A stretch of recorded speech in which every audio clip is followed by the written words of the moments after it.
As a boy, I was always fascinated with the imagery of space, the mysteries of the galaxy, and trying to discover what is out there. Even now as an adult, I still can appreciate the Earth's beauty, and for me, there's almost a sense of astonishment when I think of how life is able to sustain itself on this planet. However, for many people, what looks beautiful on the outside may not look as pretty on the inside. If we think about the effects of climate change, and add on top of that man-made disasters, it does make many people wonder, is the world getting better or worse? How much more can the Earth endure if things continue the way they are?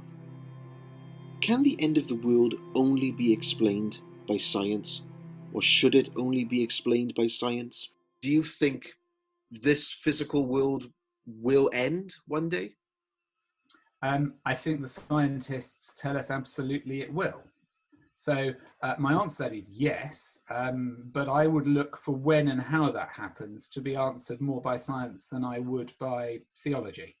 I think theology answers different questions. However, some disagree. Some claim that the end of the world should only be explained by theology, and that theology gives us a sequence and a countdown leading to that time. Many claim that the book of Revelation would be the best example of this countdown. And so that sequence is right there in those prophecies, and in dismantling the false sequence. We don't want to say, well, there is no sequence, because that's really not scriptural. There is a sequence. There is a beast and a harlot, and these issues are coming, and then there's the final crisis, and there's the mark of the beast, and there's the time of decision, and there's the closing of heaven's door, and there's the 7 last plagues, and there's Armageddon, and there's the second coming. That sequence is very, very real. However, investigating the end times brings up another important question. And I don't think this world is going to last forever. Nothing does. But I don't think that's because at some point Jesus is going to come back and wrap it up. I guess that's probably what you're pushing towards, which I was kind of building to. I think the language about Jesus coming again is about God's action in history through the Spirit of Jesus, and that's something which is past, present, and future. God is coming to the world in Christ through the Spirit of Christ, to be thoroughly Trinitarian about this, all the time. So I don't think it's a single decisive moment. However, in Jesus' final sermon, also known as the Olivet Discourse, he prophesied that certain disasters would happen before his second coming. Well, there is no detailed plan, apart from the basic framework, which you've got both in Daniel and in Revelation, that there would be a time of tribulation on earth preceding the Messianic age. Now, within that, you have a kind of very standard Jewish early Christian apocalyptic scenario. The expectation that before the end comes, before the kingdom can be established, there will be a particular time of trial for God's people. Scholars sometimes call it the Messianic woes, which would include wars, rumors of wars, earthquakes, famines, false Christs, false messiahs. But for many, the most important question has to be, are we getting close to the time of Jesus' return? Are we living in the end times?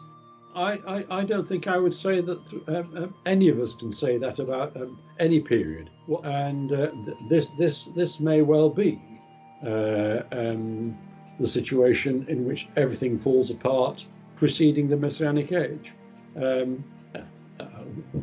One can see good reasons why that might be the case in terms of the destruction of the earth, which is manifesting in the problems of climate change and the threats to the environment, which, let's face it, are going to be a catastrophic effect on the normal life in which we are living. And it's therefore incumbent upon those of us who take seriously the desire to want to live in a better sort of world, to mobilize ourselves and what it is we stand for and how it is we live to reflect that which is to come.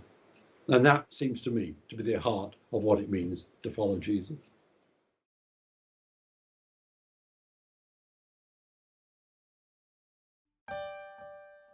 It all started for me in the year 2020. I can't explain what it was that made me want to investigate the predictions in the end time theories, but it was just something I knew I had to investigate for myself. I needed to find out what was true and false. Maybe it was because at that time the whole world was threatened by a global pandemic. Or maybe it's because of the never-ending conspiracy theories on the internet, which made me want to look into it. Or maybe it's just the general concern of how the gospel is preached on a weekly basis. How does the words of Jesus come across nowadays? What began as a minor interest turned into a major theological investigation, in which I created my first self-titled film called That Day, Sequence of Events. And within that film I established the sequence of events that many Christians claim will happen in the end times, starting with the rapture, which then triggers the 7 year of tribulation, in which the Antichrist will rise to power. And I know not everyone will agree with this, but the conclusion I came up with was that these were misinterpretations of certain Bible verses, and thus leading to false ideas. And even after the film, I've continued making shorter videos promoting that Futurism and its ideas are wrong.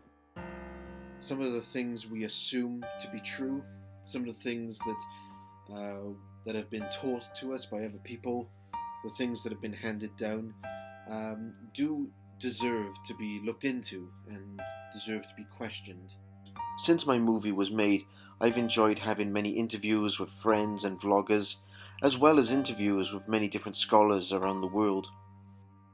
But it has brought me back full circle to another piece of prophecy, and that is the Olivet Discourse, which is found in the 3 synoptic Gospels in the New Testament. Many people claim you can find Futurism and end-time ideas within this prophecy. If I had come to believe that the rapture and the tribulation and the Antichrist were false ideas, and yet people were telling me you can find them within this prophecy, I knew that I had to investigate this for myself once again. And so, it was time for me to investigate the Olivet Discourse. Today, what everyone needs to know about 70 AD. Hi, I'm David Servant, and this is Heavenward TV.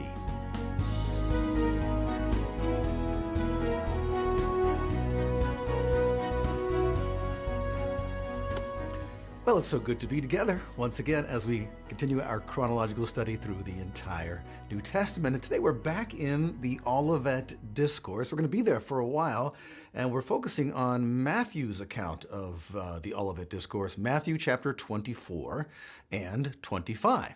The debate that has raged around the Olivet Discourse, at least Matthew chapter 24, is does it apply to events that only occurred prior to 70 AD and culminating with the destruction of Jerusalem in 70 AD, or does it have reference to events that will happen right before Jesus' second coming and the end of the age, or does it have a combination of both? And I've told you already that I'm in that third category and not leaning to one side or the other. The reason the 70 AD date is included is because at the beginning of the Olivet Discourse, Jesus references the buildings of the temple to the disciples, and he tells them that not one stone will be left upon another, it will be thrown down. And of course we know from history that the Romans came and destroyed Jerusalem and the temple in 70 AD, fulfilling Jesus' prophecy. The question is, does the Olivet Discourse go further than 70 AD? Those folks who say that everything that we're reading in Matthew chapter 24 has already been fulfilled would be in an eschatological camp called Preterism. And I've got friends who are Preterists, and I love them. And let me say right off the bat that they're not stupid people, they're very smart people. There's lots of books by very intelligent preterists, and they've got a lot of persuasive arguments. And as we read through this, we're going to point out those persuasive arguments because there's a lot of indication that maybe they're right. One of the main arguments that preterists use is this verse where Jesus says, "Most certainly I tell you, this generation will not pass away until all these things are accomplished." Within the Jewish way of thinking, a generation is believed to be roughly 40 years, and in fact, if we add 40 years to the time frame of Jesus' life, it does take us to roughly 70 AD.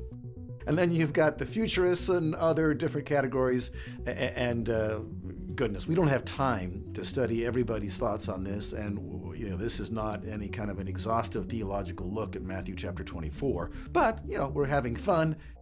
And those who hold to futuristic ideas, it gets difficult when we start asking, when does the 70 AD section stop, and where do the end time prophecies begin? Some say it begins with the abomination that causes desolation, and others say it begins with the coming of the Son of Man. This is another reason why people struggle with the preterist view, because the Olivet Discourse seems to be prophesying the return of Jesus Christ. And of course, throughout the centuries, nearly all Christians have assumed that the second coming of Christ has to be a future event. Those who believe in futurism claim that you can find the rapture, the tribulation, the Antichrist, the Battle of Armageddon, and the Millennial Kingdom all within the discourse itself. However, my previous investigation highlighted problems with this futuristic interpretation. Not only have certain Bible passages been cherry-picked and put together that creates a sort of map of the end of the world, but they've also been stripped of their original context and meaning, which would include the language and genre they were written in. The Olivet Discourse, as well as the Book of Revelation, is written in a genre known as apocalyptic literature, and any Bible scholar will tell you that it is a very difficult genre to work in. The question is, has our understanding and interpretation of it changed over the centuries? If we think about this in terms of comparing it to a long drive on a road, at the beginning of the road is the early 1st century, when the apocalyptic language was used by Jesus and had previously been developed in the post-exile period. Then, as we travel through the centuries, we then reach the 17 and 1800s and the rise of dispensationalism. Had the understanding of the apocalyptic literature changed within that time? And will we be able to find out what it originally meant? But there's also historicism, which is another way at looking at future prophecies. In my first film, I had interviewed Steve Wohlberg, a member of White Horse Media. I asked him if he could meet me again. He holds the historicist position. And so what happens here in the rest of this chapter is that Jesus, his eye scanned 2,000 years of history. He knew that there was going to be, the 7 churches and the 7 seals and the 7 trumpets and all these things that were going to come when he gave John the book of Revelation. He knew that. And so what he did was he blended for the disciples both monumental events, one of which was what happened in 70 AD, the destruction of Jerusalem and the destruction of the temple, and the many signs that happened right before that to let the disciples know that the temple was about to be destroyed and that they needed to get out at the right time so they wouldn't be in the midst of that ruin. So he described a lot of details concerning 70 AD, but he kept going and he described other details that do not apply to 70 AD. There's no question about it. So he's basically taking in 2,000 years of history and describing the signs before the destruction of Jerusalem, and then continuing on with the signs before the second coming. That's what we have in Matthew 24, and the signs that occurred prior to the destruction of Jerusalem also occur on a wider scale around the world prior to the second coming. Some have established this way of thinking in viewing it as first a short-term fulfillment, which is up to 70 AD, and then a long-term fulfillment, all the way down to the end of the world. Steve Wohlberg holds a very similar view. what I called it, there's a local fulfillment and a global fulfillment. There's the local, which was the destruction of Jerusalem. And then there's the global, which is at the second coming. And it's just like in Daniel 2, we have a local nation of Babylon, which was in the area of Iraq on the Euphrates River. So in Daniel 2, you have these nations, but then by the time you get to the end of Daniel 2, when the rock comes down, it crushes the whole image and it fills the whole earth. It's global, which is the global kingdom of Jesus Christ. Same thing in Daniel 7. So when you get to Matthew 24, you've got a local event, which was the real destruction of Jerusalem, and the temple was destroyed in 70 AD, and it's the same with the final events. They're real too. And when Jesus Christ comes in the clouds of heaven, I mean, the Bible says, behold, he's coming with clouds, and every eye will see him. Another thing that is difficult in understanding the Olivet Discourse is the details given in the three Gospels. We have three accounts of the same stories in Matthew, Mark and Luke, and of course some of them add details and take out details as well. The reason some say it's not in John's Gospel is because John is the same John who wrote the book of Revelation, and that the Discourse is the book of Revelation itself. I wanted to fully understand the details the authors would have had when writing this story, so I asked Dr. Helen Bond for an interview. She specialises in early Christianity, and she has also written extensively on the Gospel of Mark. She claims, like many scholars, that Mark is the first Gospel. I'm fairly convinced that Mark is the first Gospel. That is the general scholarly consensus. And the reason for that is that there does seem to be a literary relationship between all of the Gospels, and it makes most sense if Mark was the first and then other people based their accounts on his. So I'm fairly persuaded that is the right order, that Mark came first. And I would date it to the early 70s or so CE. And the reason for that is that I do think he shows knowledge of the Jewish war with Rome from 66 to 70, but also I think that there are some references in the way that he describes Jesus's crucifixion. Sounds to me like he's also aware of the Roman triumphs that took place in Rome to celebrate the Jewish defeat of the Jews in 71. So that would put Mark's Gospel maybe a year or two later than that. So would with the Olivet Discourse, which sort of predicts the destruction of the temple in 70 CE, would Mark have that event very heavily in his mind while writing that Gospel, do you think? Yeah, I think the fall of Jerusalem, and particularly the destruction of the temple, was such a seismic thing for all Jews at the time that I don't really think that anybody could have been writing or thinking anything that didn't in some way that wasn't in some way affected by the fall of Jerusalem. So obviously Mark is writing a book about Jesus in the 30s, and so the fall of Jerusalem wouldn't particularly come into that. But I think there are clear references to the destruction of the temple in Mark's Gospel. Jesus predicts that the temple will be destroyed very clearly in a number of places. And whilst that could be a prophecy, I think the most likely thing is that Mark is writing this after the temple has been destroyed.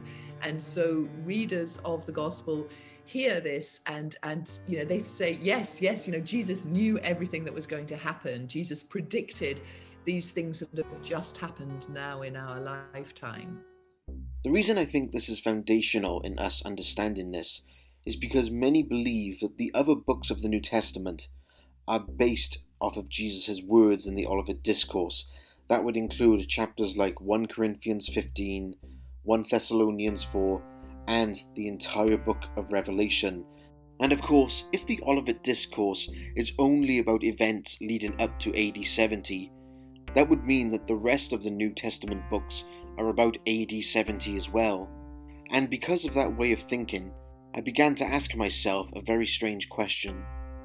Are there any futuristic predictions in the Bible at all? I find myself in a very strange position because in my first film I needed to find out, is it true the things that people are telling us will happen in the future? And now I'm open to the possibility the Bible has no interest or concern in the end of the world. And it's not like I have anything against futuristic predictions. I just want to know what kind of world we're going to be living in. For the sake of my daughter, for the sake of the next generation, what can we expect to happen? And how does that expectation affect the way we live our lives on a daily basis? It was clear that the essential question in this investigation has to be, can we prove that all of the discourse happened in AD 70? Just like my first film, I find the best way to investigate something is to break it down in sections or sequences. Considering the three accounts in Matthew, Mark and Luke, was there an established sequence of events in the Olivet Discourse? After looking into it, I discovered this sequence: the stones of the temple, the birth pains that follow from that, the persecution that the followers would endure, the abomination that causes desolation, the coming of the Son of Man, the day and hour referring to the coming of the Son of Man, and the three parables found in Matthew 25. These 7 steps should be able to help us break down the Olivet Discourse. Let's begin with the first sequence, the stones.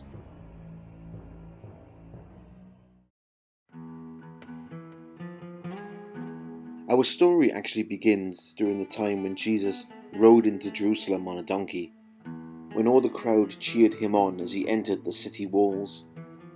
He approaches Jerusalem, enters the temple a couple of times. The first was to drive out those who were buying and selling within the temple courts. He overturned the tables of the money changers and the benches of those who were selling doves. The next was to point out the hypocritical behaviour of the religious leaders. As he leaves the temple, he declares this final message to them: "Behold, your house is left to you desolate." As Jesus left the temple, the disciples pointed out the buildings to him. Look how magnificent they look and their grand design, almost like they were trying to draw attention away from the awkward situation they had just seen. But then Jesus declares this to them: "You see all these things, don't you? Most certainly I tell you, there will not be left here one stone on another that will not be thrown down." The apostles obviously couldn't get this out of their minds, so they asked Jesus as he was approaching the Mount of Olives, when will these things happen? This is where Jesus tells them the prophecy, and that is why it is called the Olivet Discourse, because it happened on the Mount of Olives. I wanted to get a Jewish perspective on the story, so I asked Rabbi Singer, a member of Outreach Judaism who was based in Jerusalem, for an interview. He very kindly agreed to do so. In your experience, what implications do you think the destruction of the Jerusalem temple had on the first century Jewish people as a culture and as a nation? It was catastrophic. The destruction of the first temple in the year 70 followed a 3.5-year bloody war. But the destruction of the second temple was catastrophic, not only for the obvious reason, but it also meant the exile. We don't even know the numbers of Jews from the land of Israel. I mean, certainly hundreds of thousands were killed during this bloody war and were exiled. Many were sent to Rome as slaves. So it was, I mean, what can I say? It was much worse than the destruction of the first temple in that it was a much more bloody war. It was everything. Rabbi Singer reminds us of a very important point there, that the Jewish people were no strangers to the concept of their temple being destroyed. In fact, about 650 years earlier, the first Jerusalem temple was destroyed by the Babylonians, and the people were then taken into exile. Any kind of prediction like this would have shaken the apostles up, so they asked Jesus, when is this going to happen? I mentioned the three Gospels earlier, and this is where it begins to get difficult, because each Gospel records the event in a slightly different way, first beginning with the question or questions the apostles asked Jesus. For example, Mark says, "Tell us, when will these things happen, and what will be the sign that they are about to be fulfilled?" And Luke says, "When will these things happen, and what will be the sign that they are about to take place?" Now, based on those two questions, you really get the impression that the disciples are only asking about events related to the destruction of the temple. However, in Matthew's Gospel, and Matthew's Gospel only, we get an added two questions, so three in total. When will these things happen? What will be the sign of your coming, and of the end of the world? Now, out of nowhere there, we get this added agenda to the prophecy. The apostles are now asking Jesus, when will you return, and when will the world end? You would be forgiven for thinking, well, where did these two topics come from, and what connection do they have to the destruction of the temple in 70 AD? And then it says in verse 3, as Jesus sat upon the Mount of Olives, the disciples came to him privately, and they said, "Tell us, when shall these things be?" And that refers to, when will the temple be destroyed? When will there not be left one stone upon another? That's going to be thrown, it's all going to be thrown down. When shall these things be? And then they said, and what shall be the sign of your coming and of the end of the world? So in the disciples' minds, they thought that the destruction of the temple, surely that's the end of the world, because they couldn't imagine it being anything else. So they asked him this question, when is the temple going to be destroyed? What's going to be the sign of your coming? And what's going to happen at the end of the world?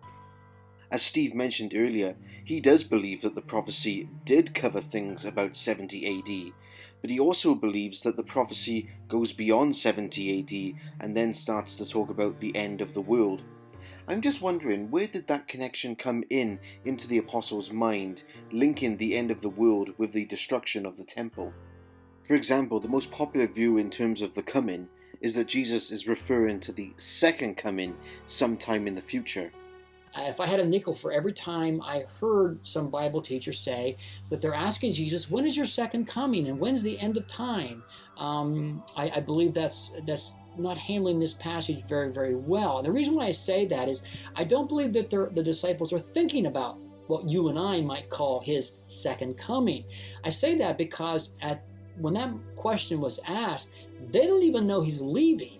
Ever since Caesarea Philippi, Jesus began to explain to them that he was going to die. He was going to Jerusalem to die, and they just didn't understand this. I mean, they couldn't comprehend this.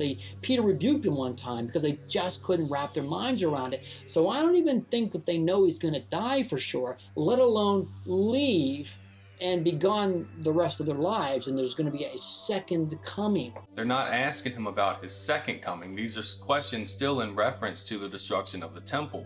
This coming that they're speaking of is coming in judgment against Jerusalem. It makes no sense to assume that the disciples are asking Jesus about his second coming when the statement that prompted their questions to begin with was in reference to the destruction of the temple. Matter of fact, in Acts chapter 1, as they go out to the outside of Jerusalem, where Jesus is about to be ascended, they ask him, are you about to restore Israel at this time? I mean, they're thinking in terms of a political kingdom, not a spiritual one, and they're thinking, oh, now you're going to do it, aren't you? They're not expecting him to leave. So if they're not expecting him to leave, I don't think that they're expecting him to be returning. So to me, it's too far logically to think that that's what their question is. When is the sign of your coming? Of course, we will look at the coming of the Son of Man as one of the later sequence of events. But what about the third question and the end of the world? There has been some debate concerning the Greek word for world. In fact, the King James Version of the Bible uses the phrase end of the world. However, not everyone agrees with the translation of this word. Some say that it should be translated as age rather than world. I don't know exactly what they mean. I think there are two very real possibilities. One is they're asking about the end of the world. When is the end of the age? When will everything end? That could be the possible way of understanding that, although it's not the only way of understanding it. They could be asking also, well, they don't tell us the end of what age, and the destruction of the temple in their minds could signify the end of a particular era. For example, it would be the end of Moses' age, or where the teachings of Moses, the law of Moses, would be followed. And in a sense, it's exactly what the destruction of the temple did. Bruce Gore is an author and a public speaker. He often gives lectures on many different parts of the Bible, including the Olivet Discourse. He seemed like the obvious person to help me in my investigation. I wanted to ask him about the origins of the phrase, the end of the world. And so on that note, is this an end of an end of a Jewish age into the new Christian age? And do you know exactly what the Greek word for age would be in that context? Yeah, it is. It's the word aeon. It's the word that means age, and it can mean, and normally does mean, an age, as in an era. And so what Jesus is saying there is that this is going to demarcate the end of the Old Covenant age. And the end of the Old Covenant age means the end of all the apparatus of the Old Covenant. So it means that the temple has to be dismantled. It means the city of Jerusalem is no longer the capital of the Old Covenant regime.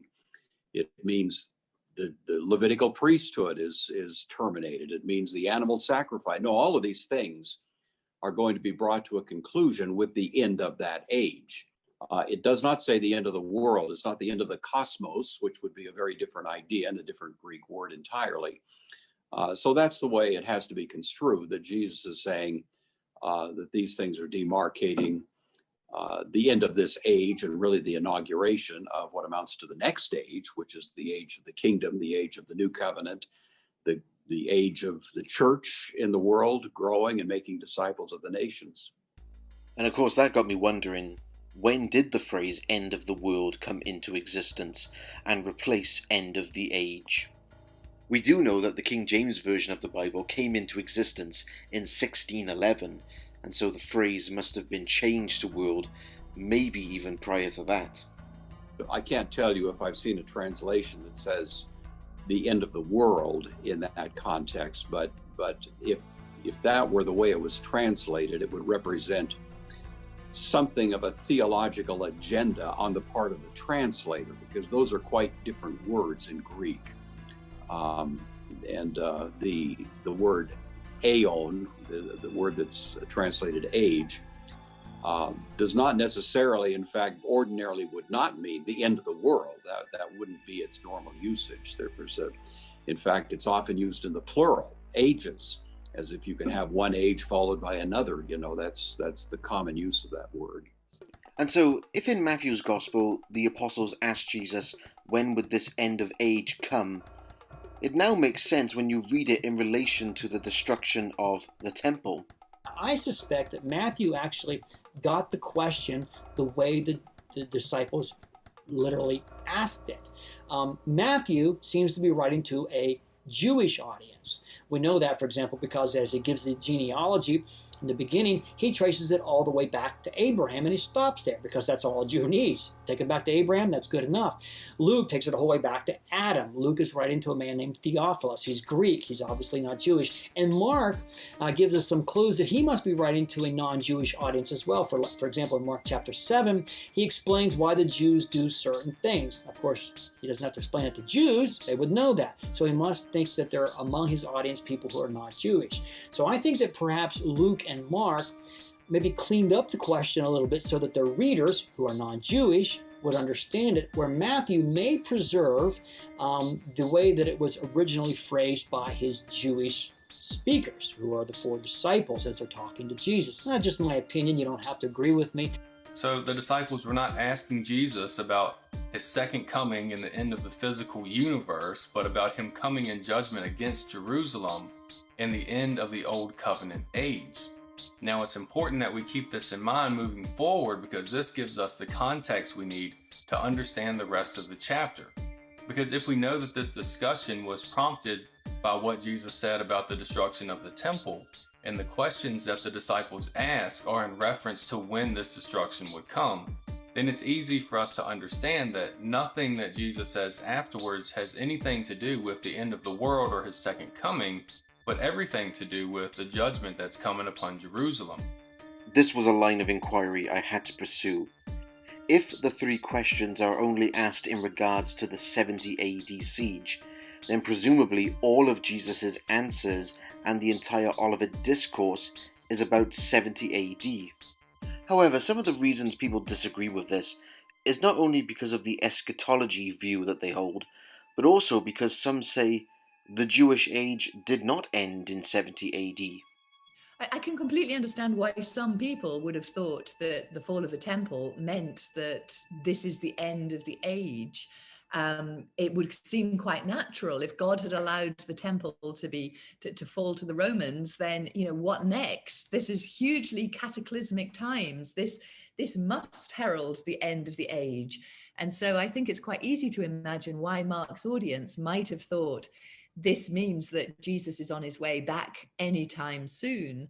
And I think Mark is trying to walk a sort of an awkward tightrope here, because he does think that there is going to be an end of the world and Jesus is going to come back soon. But at the same time, he's wanting to say to them, hold your horses, not just yet, you know, just wait. And all the way through chapter 13, he keeps coming back to this idea of watch and wait and stay ready, because it is going to come, but you just don't know when.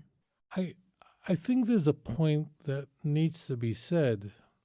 The temple was very important to us, but the vast majority of Jewish history, we didn't have a temple of any sort. But there's another point that our viewers better bear in mind. The vast majority of Jews didn't live in the land of Israel, let alone Jerusalem. Remember, this is the second temple. During the second temple period, there was an enormous Jewish community in Babylon and in that region far east of the land of Israel. It's not like in the textbooks where Jewish life just revolved around the temple. Most Jews in the second temple period never saw the temple. Jodell Onstott, who is an author, specializes in the Tanakh, the Old Testament, and she claims that within the covenants and the Mosaic law, you also find prophecy. Every single Assyrian deportation was foretold in the Torah, especially in the plains of Moab in Deuteronomy. Every single Babylonian deportation is actually noted. I mean, it's very, very short phrases, but it's, you will have children, you will not enjoy them because they will go into the land of their enemies. Every time something like that is mentioned, that is actually prophesying to Israel of a specific deportation. And what you find, you don't find this in scripture all the way. You have to actually go to the Assyrian records, the Babylonian records, and you find records of those deportations. So it's just amazing. It's like a glove. It fits. All the evidence is there. She also claims that within Scripture, you do find sections where God would bring about judgment on Israel. But then, it also talks about that he would bring salvation for them in later years. This would also apply to our present-day situation. But what is revolutionary and what is different from most lines of thinking, because in most systems, everybody's looking to this future time of judgment that's way off, this horrible time of tribulation where some people see the earth being like a thermonuclear holocaust where everything's incinerated and very few people exist. It's actually the exact opposite when you go by that prophetic law in Deuteronomy and Leviticus, because what you find there is that we have been in a period of judgment for the last 2,000 years, but that's all in the past. What you find is in Israel's future is a time of regathering and a time of salvation. And that is something that's very, very different from most of the models that are out there and most of the ideologies that are out there. Yes. On that note, so would you say that in the covenant promises that even after the 70 AD event for Israel, that there is the promise that they would return to their land after that event? Do you find that in the covenants? Yes, you find that both in the covenants as well as throughout Israel's prophets. Isaiah 52 really brings this home. He's like, where is this bill of divorcement? Israel was divorced from the land, both, and let's make this clear too, because everybody really focuses on Judah. But the northern tribes, the tribes of Ephraim, are also part of this. Being deported from the land does not divorce the descendants from access to those promises. I mean, they're there whether you are aware of that heritage or not. So what you find after the 70 AD, there's this prophecy of being 2,000 years without a temple, being repaid double for their sins. So there's this time where they're living in diaspora. There's time where they are horribly persecuted. It's not just a succession of prime ministers or a succession of presidents. We're talking about a regime change where all of a sudden your life is turned upside down, and what was yesterday is not today. And that is really the history that has occurred in the last 2,000 years of world history. So what you find from a biblical perspective is that those times of change are supposed to come to an end, where all of a sudden righteousness and justice, Deuteronomy 30, especially verses 1 and 2, it says, you will call me to mind. You will remember me among the nations in which you are scattered. And it says, if from there you will seek me from all your heart, he says, I will restore you. And the phrase that you see throughout the Tanakh is, I will remember. And remembering for God always refers to remembering his covenants. The covenants with Abraham, Isaac, Jacob, the nation of Israel. And when he remembers, it's the idea that he is going to reestablish those covenants in could be in a new form, but it will not, it won't, how can I say it? It won't do away with the promises that are already written. As I listened to Jodell Onstott, I realized that this is the part of the story I've struggled with the most. In the Old Testament covenants, God said he would never abandon his people, and his people was Israel at the time. And now after 70 AD, we're talking about the end of the Jewish age. How do we understand these two ideas and bring them together? And you add on top of that the idea that people say Israel's prophecy is being fulfilled right before our very eyes. However, whether you believe an age ended or not doesn't take away the catastrophe that lies ahead. So let's look at the next step in the sequence, the birth pains. This is the list from Matthew and Mark's version of the story, and when you read it, you do get the impression that it is building towards a climactic moment known as the birth. And although imagery of birth is seen as destruction in the Old Testament, some scholars have suggested that this imagery could be talking about the birth of the new kingdom, and thus ending the old kingdom, the end of the age. But one thing we can see here is that Jesus is telling us these are not the signs that will predict the destruction of the temple. In fact, we can see here that Jesus uses the phrase, but the end is still to come. Now, is he talking about the end of the world or the end of the age, the Jewish age? He's talking first and foremost about the destruction of the temple. A lot of people like to take a lot of the things we just read and try to read them way out into the future, into some future prophetic time. Some of these things may apply to the future, but we need to recognize that first and foremost, Jesus is answering their question about when these things are gonna happen and what will be the sign they're about to be fulfilled. Okay, so we've got our first interpretive key, guys.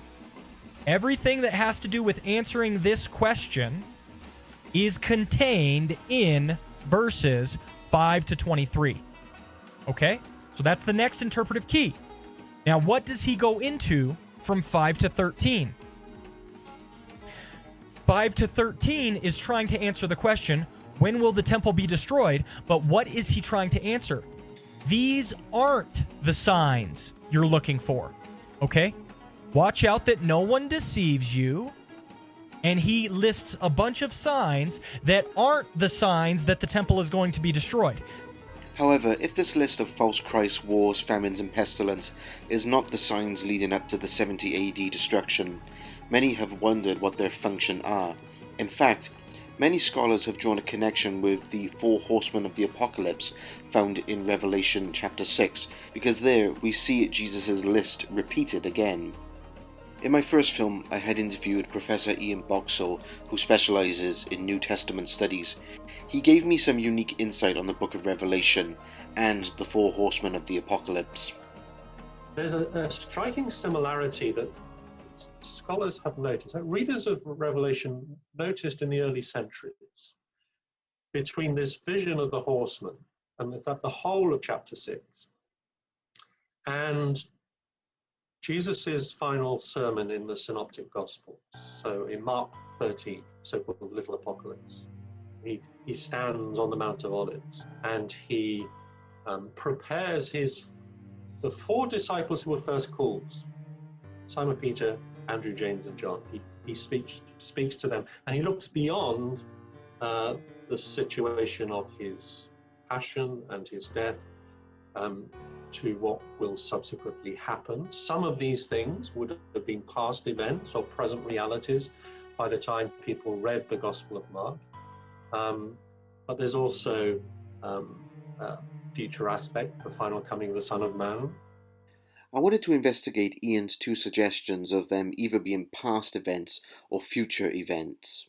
1 John chapter 4, John writes, "Beloved, do not believe every spirit, but test the spirits whether they are of God, because many false prophets have gone into the world." So John tells us by the time of his writing, this is already happening. Next up is wars, or rumors of those wars. Tacitus is a Roman historian, considered one of the finest Roman historians that we have, very reliable. And as he writes about the history of Rome, he said, "The history in which I am entering is that of a period rich in disaster, terrible with battles, torn by civil struggles, horrible even in peace." He said there were, because of the emperors being murdered, there were 3 civil wars, and there were more foreign wars he talks about. So again, plenty of evidence, I believe, indicating that the area was torn by war. Jesus said, "You will hear about it," and I believe that there's evidence that this occurred prior to the destruction of the temple. Next up is famines. Now in Acts chapter 11, we go right to the Bible, we have an early New Testament prophet by the name of Agabus. And Agabus stood up and predicted or prophesied that a great famine was going to strike throughout all the world. So we have some evidence there that there was going to be a shortage of food. Next up is pestilences. Whenever you have war, you will have pestilences, it seems like. This is also from Josephus, talking about the destruction of this is during the siege of Jerusalem. They were tossing the bodies over the side. The whole valley was filling with the stench of them. And so it's no wonder that in an area racked by war, you will have diseases. You will have pestilences during that time. These aren't the signs you're looking for. Why? The general idea is that these are things that God's people are going to have to wrestle with in all ages. The end is still to come. Hey guys, it's not to come yet, okay? What end? Again, we're still talking about the end of the temple, the end of the old era, okay? So that throws a lot of people off. The end is still to come. What's the subject he's on? The end of the era of Israel, the end of the temple being destroyed and God being done with that period of redemptive history. Let's look at the next step in the sequence, persecution. We see that the signs continue, and some have distinguished this section by calling the first the early signs, and now these are the later signs. It would be logical to think that these are the later signs, because in Matthew's version of the story, he says, "But all these are the beginning of birth pains, then they will deliver you up to oppression and will kill you." But in Luke's version of the story, it says, "But before all these things they will lay their hands on you and will persecute you." So it's slightly unclear what order these signs happened, but one thing we can certainly say is that all these occurred before 70 AD. The first of these later signs is persecution.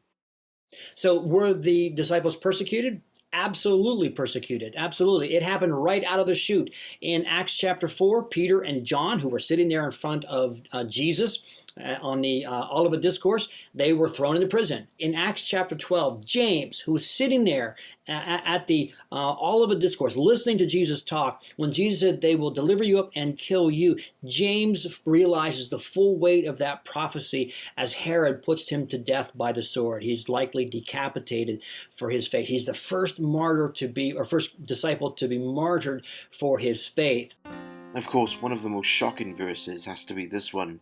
You will be handed over even by parents, brothers, relatives, and friends. They will cause some of you to be put to death. You will be hated by all men for my name's sake. Brother will betray brother to death, and father his child. Children will rebel against their parents and have them put to death. This is just the idea that some family members are going to be Christian and some not, and some are going to be turned into the authority by the non-believers in their family. It's going to happen. But it wasn't just what was happening to the apostles. Jesus also talked about what would happen to other Christians, such as the love of many will grow cold and many will stumble and fall away. Paul in 2 Timothy, which I believe is the last surviving writing of Paul, it's the last thing that we have that before his own death, he writes to Timothy in chapter 1 verse 15 that all those in Asia have turned away from me. All those in Asia. That's a lot. Paul recognizes that the churches in Asia had left. They had apostated. They had left the faith. They were no longer there. And he tells Timothy, we lost them. So Jesus said these things would happen before the end, the destruction of Jerusalem, and the temple, and it happened. There are others who try to push these signs further into the future. This is the third category of people who see the Olivet Discourse predicting everything that will happen in the end times. This whole debate is over one simple word within the discourse: you. But of course, which you is Jesus referring to? I've heard Bible teachers say that when Jesus said, you will be delivered up to tribulation, you will be hated, they'll deliver you and kill you, that Jesus was sort of looking over the shoulders of the disciples, down through the corridors of time, talking to the last generation of Christians who will face the end times. The problems with that, in my opinion, are legion. The simple, natural way that the word you is used, if two parties are having a conversation, one party says you, this will happen to you. The natural way of understanding is that it would happen to the other party. Unless there are mitigating circumstances, unless the first party is quoting another conversation, or there's some indicator in the language that tells us that something else is in mind. We have none of that in Matthew 24. There's none of that. Jesus says you on a number of occasions, and I get the sense he means you. He's talking to the disciples. There's no reason to chase down anyone else, in my opinion. There's nothing said. There's no indicators here. So, and another reason why I don't think that that's a good way of understanding the word you is because the things that Jesus talked about happened to them. If Jesus said this will happen to you, and it happened to them, why think anything else? Now there's another verse that convinces many people that the Olivet Discourse has to go beyond AD 70, even at this point, which is, this good news of the kingdom will be preached in the whole world. Jesus said that this gospel will be preached in all the world. Now, to a lot of people, that's a cue to think, okay, now we're talking about the end times, because there's no way that the gospel was preached globally before 70 AD. And I agree, it was not preached globally before 70 AD. However, I do want to show you something that Paul said in in Colossians chapter 1, verses 5 and 6. Paul reminds them about this gospel, he said in verse 6, and which has come to you as it has also in all the world. Now that's interesting because Paul uses the exact same phrase that Jesus uses. Jesus said it would be preached in all the world, and Paul says it has been in all the world. Others have suggested that the word world should be translated as nations. And the gospel must first be preached to all nations. Okay? Now again, the gospel being preached to all nations is not some cosmic every single nation that ever exists. This is the same concept that Paul's talking about when he says he wants to take the gospel to the ends of the earth. He means to Spain. He means the known world, okay? And so the gospel must be first preached to all nations before what? Before the temple is going to be destroyed and the old age is going to be completed. And I probably know what you're thinking. Wait a second. Jesus meant all the world. Did he? Did he mean the global world? Is that what he was referring to? You know, one of the tasks that we have in trying to understand the scripture is understanding the language being used, understanding the figures of speech being used, trying to understand to the best we can the minds of the people in that era and what they thought and how they thought. And I just want to show you a few examples of how they spoke, because we have this on record. In Luke chapter 2 and verse 1, as he's talking about the birth of Jesus, he says, in those days a decree went out from Caesar Augustus that all the world should be registered. Now, when we read that, we don't think that Caesar Augustus said, hey, I got to count all those people in Latin America. I got to count all those people in Russia. No, he probably knew that there were people outside of the Roman kingdom, but he was looking for those within the Roman Empire to be counted. But that doesn't stop Luke from saying, in all the world.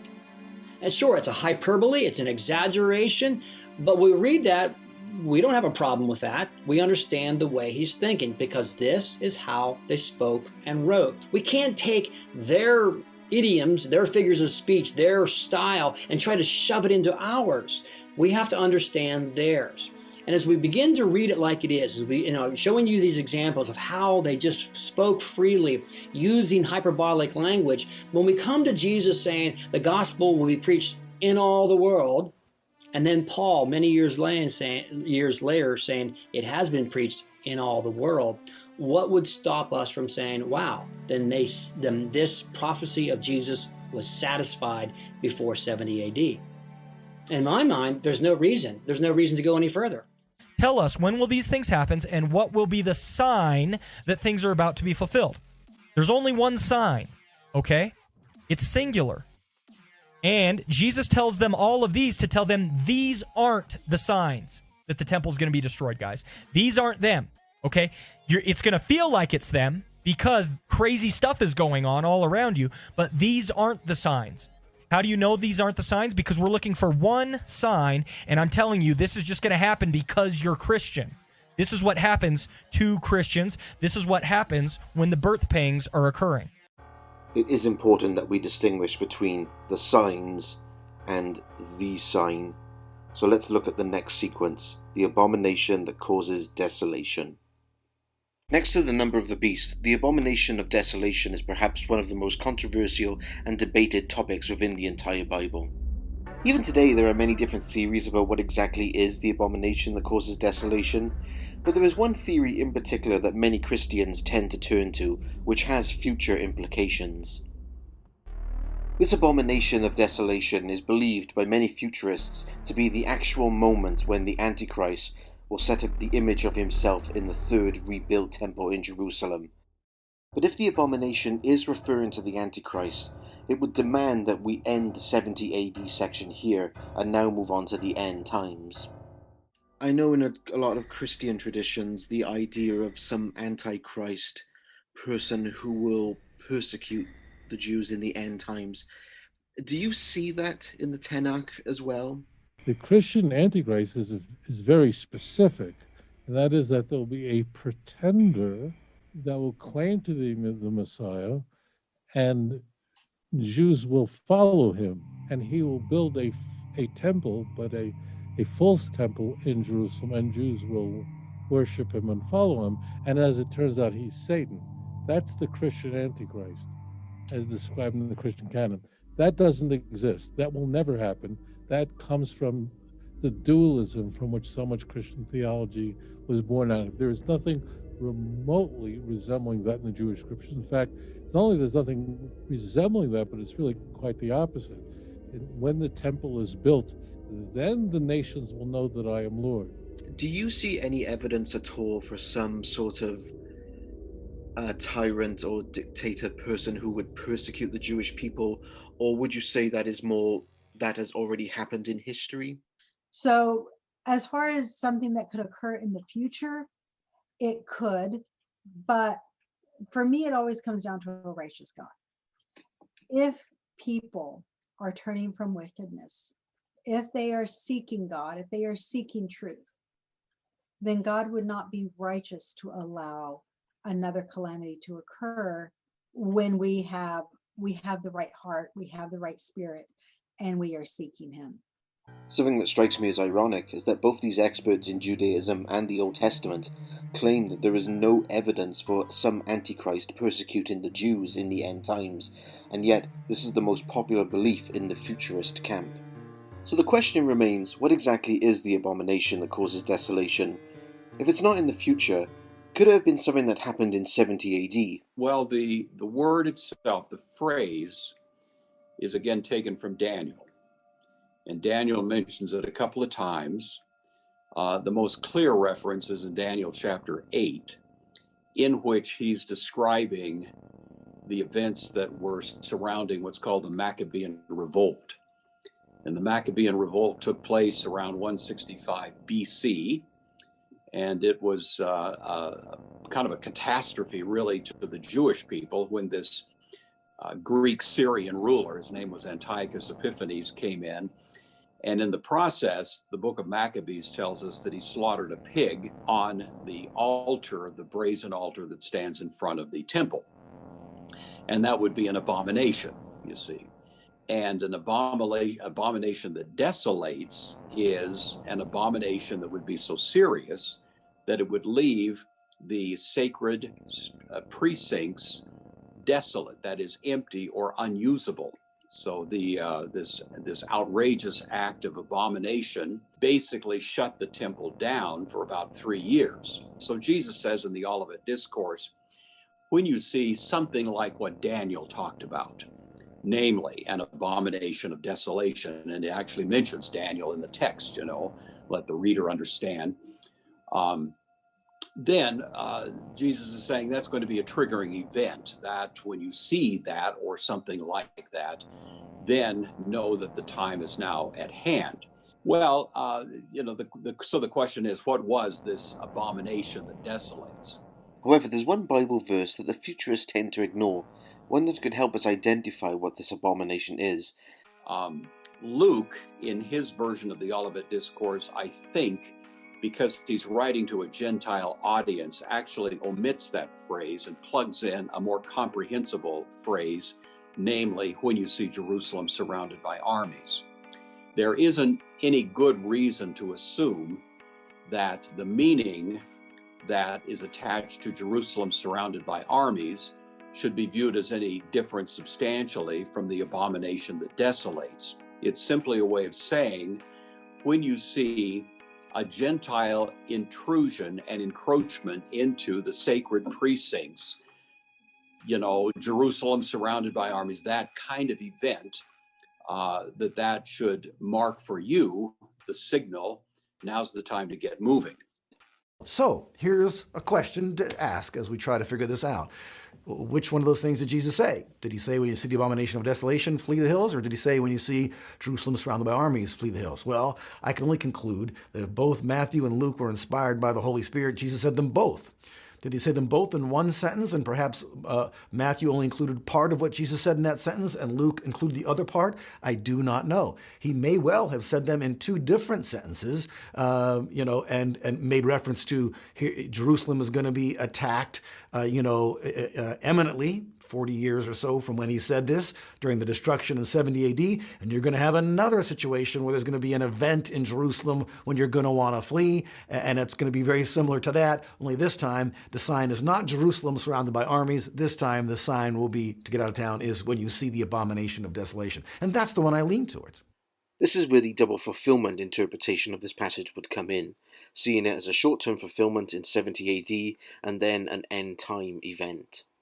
What I've noticed is that there are different opinions concerning the location of the abomination of desolation, but if I'm understanding it correctly, it would have to be something before 70 AD because it was a sign. When Jesus says the abomination of desolation, he means an event that would trigger on the parts of Christian people a signal, now's the time to leave. Now that would have to be before 70, because if they'd stayed in town until 70, they would have died in the city along with all of the people that did. And Jesus gave them the disciples a sign that when you see the armies surrounding Jerusalem, it's time to get out. And if you look at history, what happened was the Roman armies laid siege to Jerusalem. And there was a lot of history behind this. But at one point, the Roman armies withdrew mysteriously. And the zealots, the Jewish zealots inside the city, saw that as a sign of God that their enemies were running away and they were going to win. So they left, they opened the gates, went out of Jerusalem, chased the armies of Rome, and there was a great slaughter of the Romans.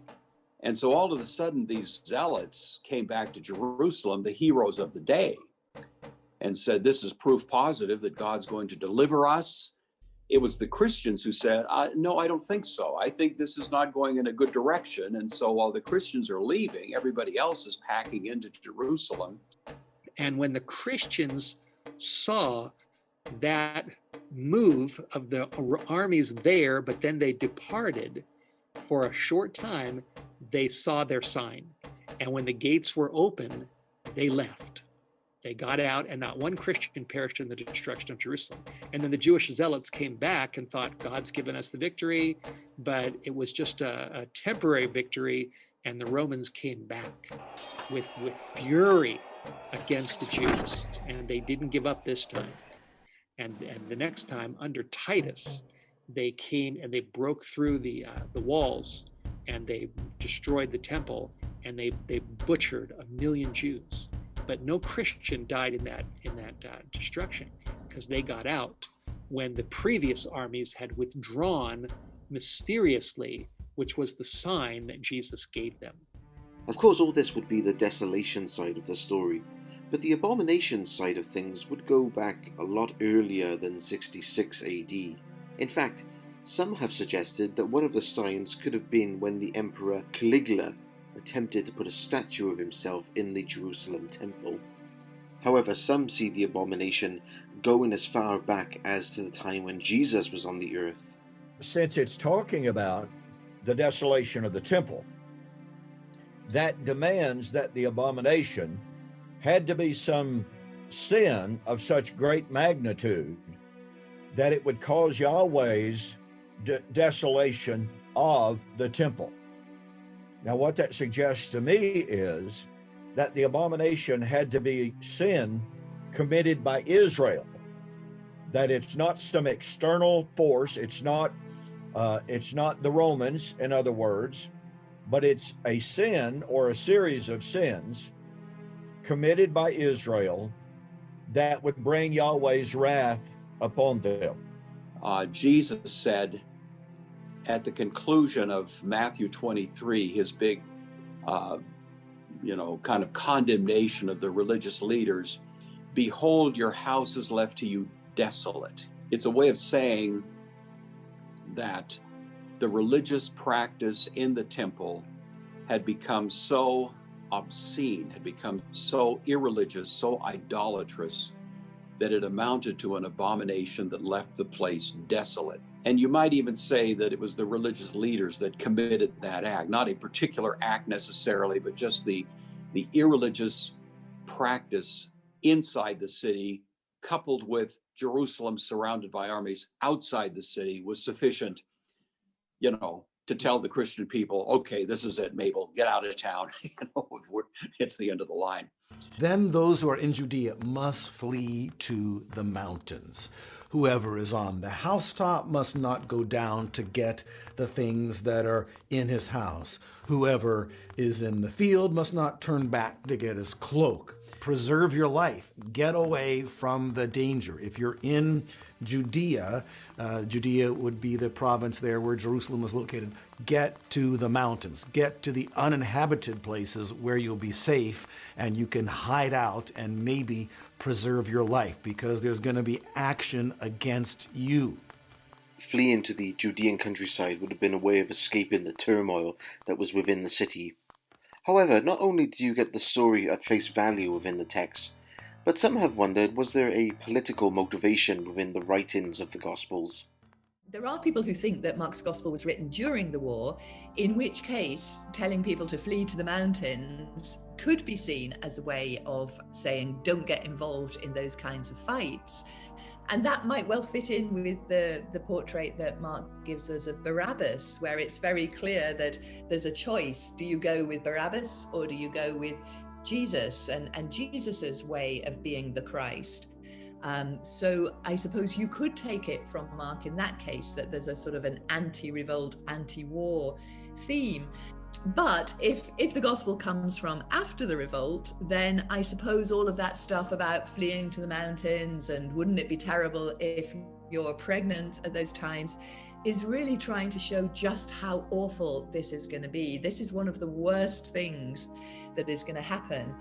If Mark's gospel is written after the revolt, then obviously it's not telling the recipients anything about how they should behave during the revolt. However, I also interviewed Ched Myers, who takes an earlier date on the Book of Mark. To me, the Gospel Mark reads most plausibly as a text that was produced sometime in relationship to the Roman-Jewish War of 66 to 70, leading up to the destruction of the temple. And so I talk about how Mark is resisting the patriotic call to arms to support the new temple-based state that some of the so-called zealotry was advocating. So from my point of view, I would say it's coming from after the revolt, and so it's not so much Mark saying don't get involved in all of that. It's Mark saying yes, all of that has happened, and that was a horrible thing, and we all know that was one of the worst things ever to have happened, and the temple fell as well. But the end isn't quite coming yet. It's pretty certain to me that it was likely written in Palestine, not Rome, in the midst of the war, or the insurrection, whatever we want to call it, usually called the Roman-Jewish War. Probably before the siege, the successful Roman siege in Jerusalem and the burning of the temple. The destruction of the temple is seen as still a future prospect, not a fait accompli. I've always wondered why Jesus mentioned pregnant women in this prophecy, but there is something very disturbing we know from history about the 70 AD siege. Jesus knows that this will be a time of extreme distress and that it'll be even more difficult for the women and children involved. And one reason for this is because of the famine that took place during these events. During the time of the Roman-Jewish War that Jesus is here prophesying about, the famine in the city of Jerusalem was so bad that the inhabitants actually turned to cannibalism to sustain themselves. The Jewish historian Josephus tells us that this famine was so bad, one mother named Mary slew her own infant son, boiled him and cut him in half and ate him. This famine was the result of Roman armies surrounding the city of Jerusalem and cutting off their food supply. Jerusalem probably would have survived the siege, except that the zealot forces within the city wanted in the worst way to pick a fight. They thought God was going to deliver them. And so the zealots actually burned all the food, you see, and in a great kind of bonfire, the food storage, which was really considerable, just went up overnight. Mm. And so while they could have survived for months and months, and indeed years, all of a sudden, people were kind of plunged into starvation conditions within a couple of weeks. By a month, by 2 months, people were in really horrible starvation conditions. Josephus says they were reduced to cannibalism. It was ghastly, awful. The reason Jesus probably mentioned the Sabbath was because travel was prohibited on the day of rest. But he also says pray that it won't happen during the winter. Pray that this will not take place in winter. Does anyone know historically what season it was when Jerusalem was sacked? Yeah. The siege was 5 months. It was actually a fairly short siege, and it went into effect in April. And was over by mid-August, so it was roughly 5 months. I mean, it's interesting that you said it happened in the summer, didn't it? The final taking, but because the siege itself started at the beginning of 70, so there was 7 months there, so it covered winter as well as the summer. And Josephus's account really emphasizes just how terrible the situation was. So it was not a place to find yourself in. I mean, there's even talk about deserters running away from the city, even facing the Romans outside the city walls, rather than stay in the city because everything was so horrible. However, one verse that has caused a great deal of debate is this one. For then there will be great suffering such as not been seen from the beginning of the world until now, no, nor ever will be. Although everyone acknowledges that the 70 AD event was terrible, the assumption is that it will be nowhere near as bad as the period known as the Great Tribulation in the future, because futurists believe that is what this passage is pointing to. Pray that this will not take place in winter, because those will be days of distress unequaled from the beginning, when God created the world, until now, and never to be equaled again. Now, a lot of people don't like this super strong language, but the most important city in the history of God's plan of redemption is about to be destroyed. I think strong language is worthy of being used. In Exodus chapter 10, verses 4 through 6, Moses here is talking about a coming locust plague. He says in verse 6, which neither your fathers nor your fathers' fathers have seen since the day that they were on the earth to this day. So Moses is warning about a plague of locusts coming, and he said the likes of which has never been seen, never been seen. But let's go to Joel chapter 2. I want to show you something in Joel chapter 2, verse 2. And now Joel is talking about the same thing, a locust plague in his day. Look what he says in verse 2, a people come, now he's referring to locusts there, great and strong, the like of whom has never been, nor will there be any such after them, even for many successive generations. Now, which one of those is the most superlative? Which one of those locust plagues is the worst of worst? And I think, we don't have a Bible contradiction here, in my opinion. What we have is Jews speaking like Jews. They're using these phrases, they're using these idioms in a way to express that this is indeed a terrible plague. The likes have never been before, never will be seen again. Not to be taken literally. So when we come to Matthew chapter 24, and Jesus talks about the Great Tribulation, in my opinion, we don't see anything here that dictates that this must be about a future tribulation.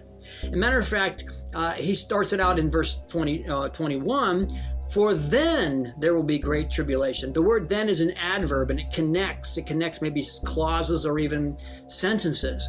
And I don't see one thing in this paragraph, one thing in this these verses that we just read, which would dictate us or would indicate to us that this is about something in the future. I believe that Jesus is still talking about 70 AD. The second part of that verse, which causes some confusion and debate, is this one. Unless those days had been cut shortened, no flesh would have been saved. The Old Testament often talks about God delivering his people, cutting short the days, making them shorter so that his people might have some relief. No flesh would be saved. And that sounds global. That doesn't sound regional. It doesn't sound like a city. It doesn't sound like the land of Israel. I believe that there is evidence in the Old Testament which would indicate to us that this could very well be a hyperbole. This is language that is used by the Old Testament. Let's go first to Jeremiah 12, verse 12. The plunderers, now he's talking about the Chaldeans, have come on, all the desolate heights in the wilderness. For the sword of the Lord shall devour from one end of the land to the other end of the land. No flesh shall have peace. We know that the Chaldeans did not hold the entire world in some sort of captivity or take on the world. So Jeremiah is not talking here about a global crisis, even though he uses the words no flesh. There's another phrase that's used actually more frequently than that, and one very familiar. It's called all flesh. And in Joel chapter 2, verse 28, a very familiar passage to a lot of you, it says, and it shall come to pass afterward that I will pour out my spirit on all flesh. Now, what's interesting is in Acts chapter 2, Peter refers to this passage and said it was fulfilled in his day in the outpouring of the Holy Spirit. And yet, the Holy Spirit had not been poured out on all flesh. In fact, it was a relatively small number of Jews who received the Holy Spirit. There were many more who had not received the Holy Spirit, and yet he said that was fulfilled. And so the phrases no flesh or all flesh, they don't necessarily mean the entire world. If all these Old Testament connections are correct, that means we can keep the clock ticking within the 70 AD timeline, and not move it 2,000 years into the future. Rabbi Singer shared with me the reason why Jesus is not viewed as the Messiah or divine within Judaism. If you want to know what the Messiah is supposed to do, look at the Christian century, and it's the very opposite. The reason I asked Rabbi Singer that question is because of this verse from Matthew's version where Jesus says, "Behold, I have told you beforehand." And in Luke's account he talks about that these days of vengeance, that all things which are written may be fulfilled, indicating that Jesus revealed this event from the scriptures of the Old Testament. I wanted to ask Rabbi Singer this question, and he claims that these words were added into Jesus' mouth much later by the Gospel writers. We find destruction of the temple in the Gospels because the Gospels were written, well, Mark was written probably in 70, and Matthew and Luke were written after the fact. So, of course, we would expect to find that. Conversely, we don't find the destruction of the temple in the book of Hebrews. It was written before the fact, so the book of Hebrews probably written about 64, 65. So, but yeah, the Gospels were written, as I said, Mark was written during, probably about 70, where, I don't know, and if someone says they know, they don't. Who, we don't know, and if someone says they know, they don't know.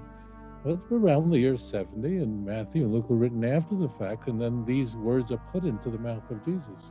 I know there are a lot of opinions regarding the dating as to when Mark's Gospel was written. However, if we could prove it was written before the revolt and before AD 70, then it would disprove that claim that these words were added into Jesus' mouth after the fact had already happened.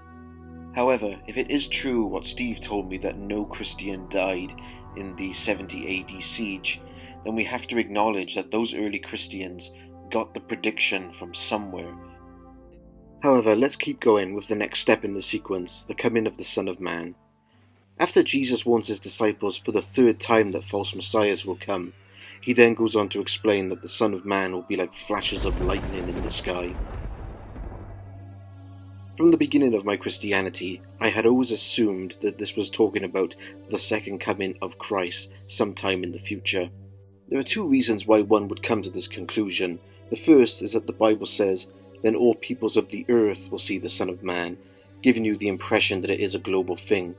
This is on top of cosmic signs like the sun being darkened and the moon not giving its light, and the stars falling from the sky and the heavens will be shaken.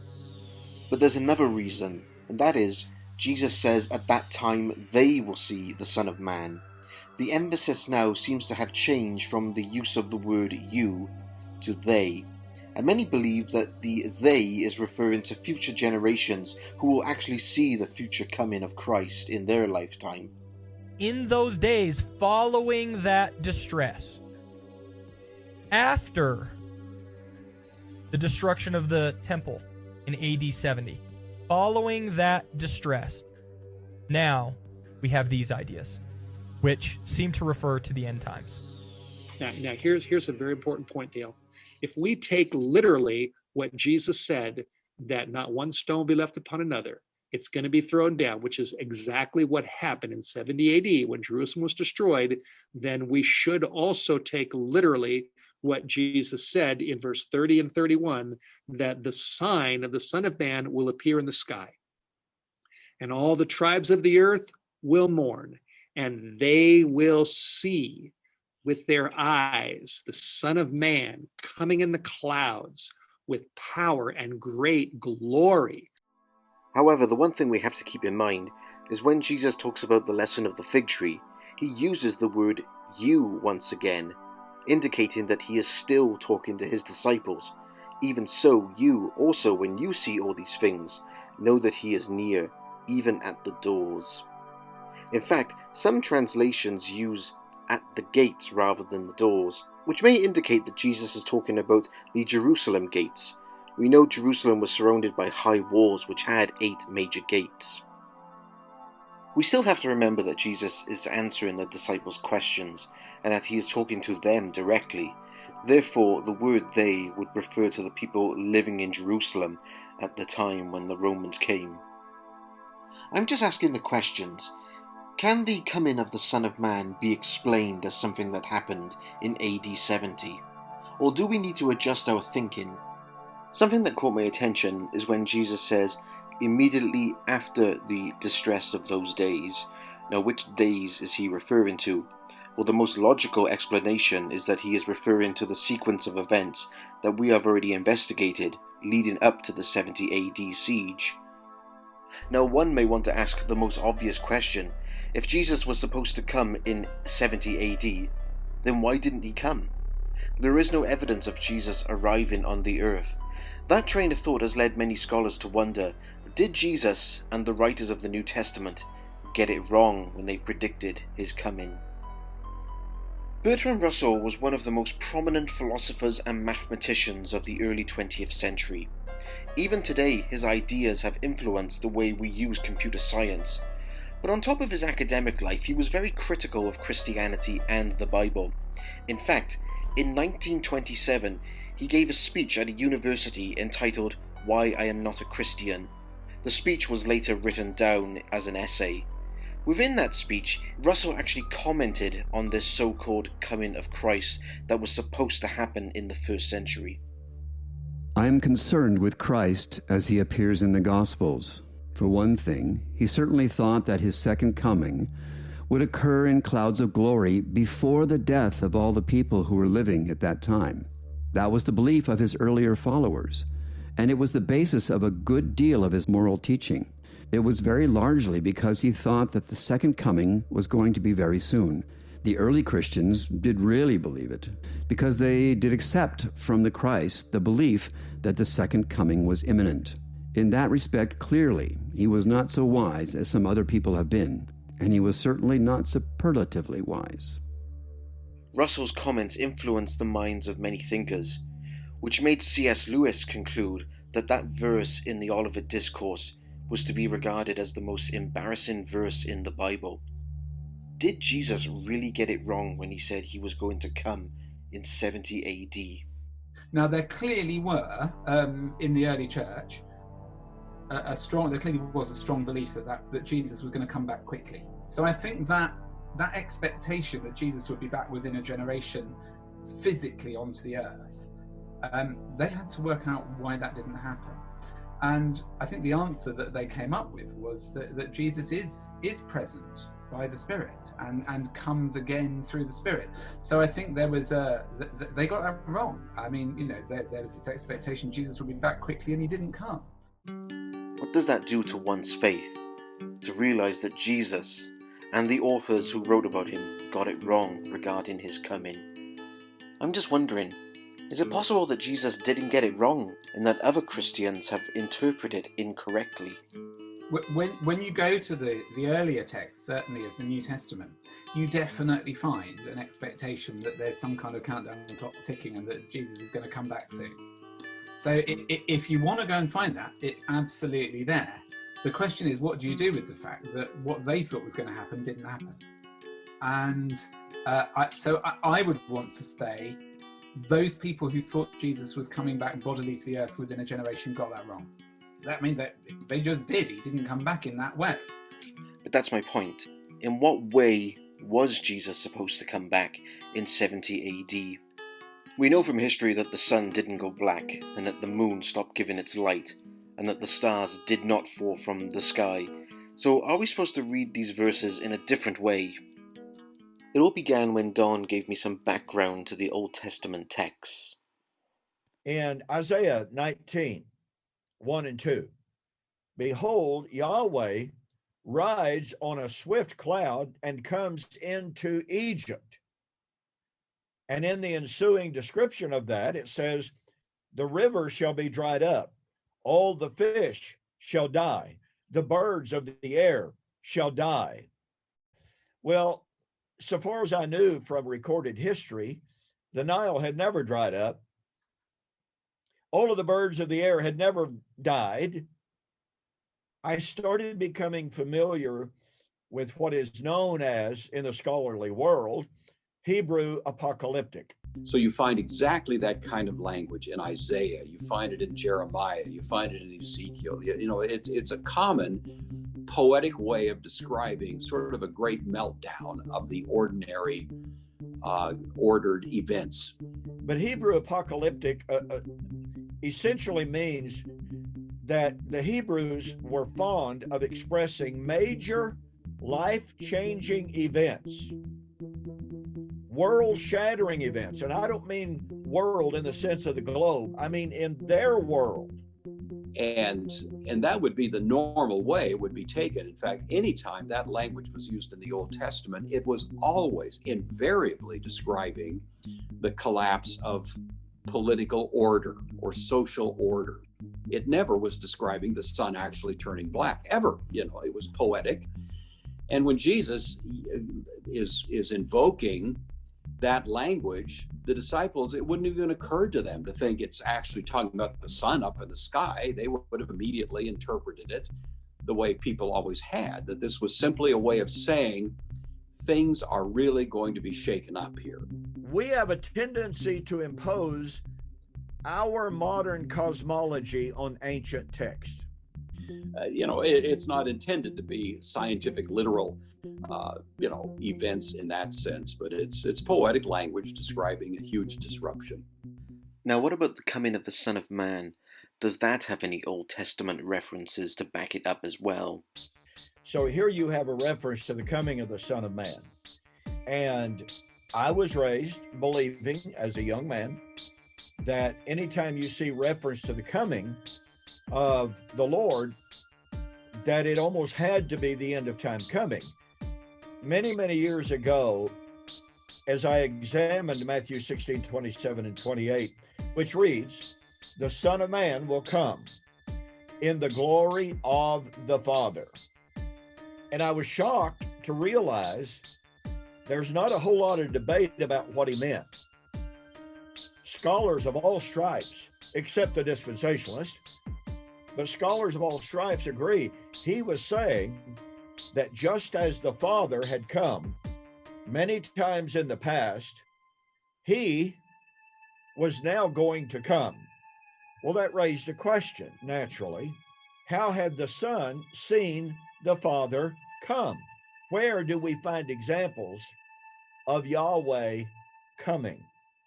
Don makes the case that whenever the Old Testament talks about God coming, it's always in reference to God coming in judgment upon a certain nation, and usually how it worked out was that God would use another nation to bring about that destruction. So here in Isaiah 19, as just one primary example, and I want to give another one, a couple of them before we're through here, but here's the example of Yahweh riding on the clouds and destroying creation, as it were.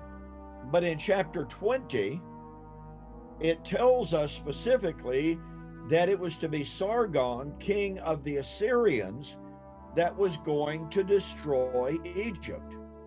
And then we go backward in Isaiah to Isaiah 13.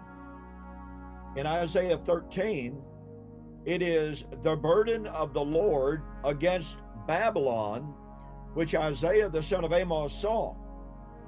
So we know who it's against. It's against Babylon. Now we know as a matter of historical fact that Babylon was indeed destroyed in 539 BC, yet there is no record of these cosmic signs and events spoken of having ever taken place. That's because this language is not to be taken literally. This is hyperbole. It's judgment language that God uses in the Old Testament to describe the severity of the pending judgment to come. Now, it calls it, and it says, the day of the Lord. And he even says twice in the text, behold, the day of the Lord against Babylon is near. The sun shall be darkened. The moon will not give its light. The stars of heaven will be shaken. And you're going, wow, this is the end of time. It's got to be the end of time. Well, not really, because within 15 years, the Assyrians destroyed Babylon. In Matthew 24, when Jesus does this, he's simply borrowing language from the Old Testament that his Jewish audience would have been familiar with. And essentially, he's using the same language that God used to describe the destruction of Babylon to now describe the destruction of Jerusalem. So here we have this language. It's called the day of the Lord. It's the destruction of heaven and earth. It's the sun being darkened, the moon not giving its light, the stars of heaven falling from the sky. But it's talking about an in-history event in which Yahweh used the Assyrians to destroy the Babylonians. So if we apply this to Jesus' words that when he came against Jerusalem, he used the Romans, another army, to do it, it also brings into question the kind of coming. I mean, where was Jesus physically when this happened? As we carefully investigate the passage, we see that the Son of Man is coming on the clouds of the sky. It doesn't mention anywhere that he lands physically onto the earth. Something else that I noticed, at least in Matthew's version, is the distinction between the sign of the Son of Man will appear in the sky, and then all tribes of the earth will see the Son of Man come in. When Jesus says that they will see the Son of Man coming on the clouds of heaven with power and great glory, again, this is not to be taken literally. Jesus, once again, is borrowing language from the Old Testament that his Jewish audience would have been familiar with. The passage he's quoting from is Daniel chapter 7, verses 13 and 14. Daniel says, I saw in the night visions, and behold, with the clouds of heaven there came one like a son of man, and he came to the Ancient of Days and was presented before him. And to him was given dominion and glory and a kingdom, that all peoples, nations, and languages should serve him. His dominion is an everlasting dominion which shall not pass away, and his kingdom one that shall not be destroyed.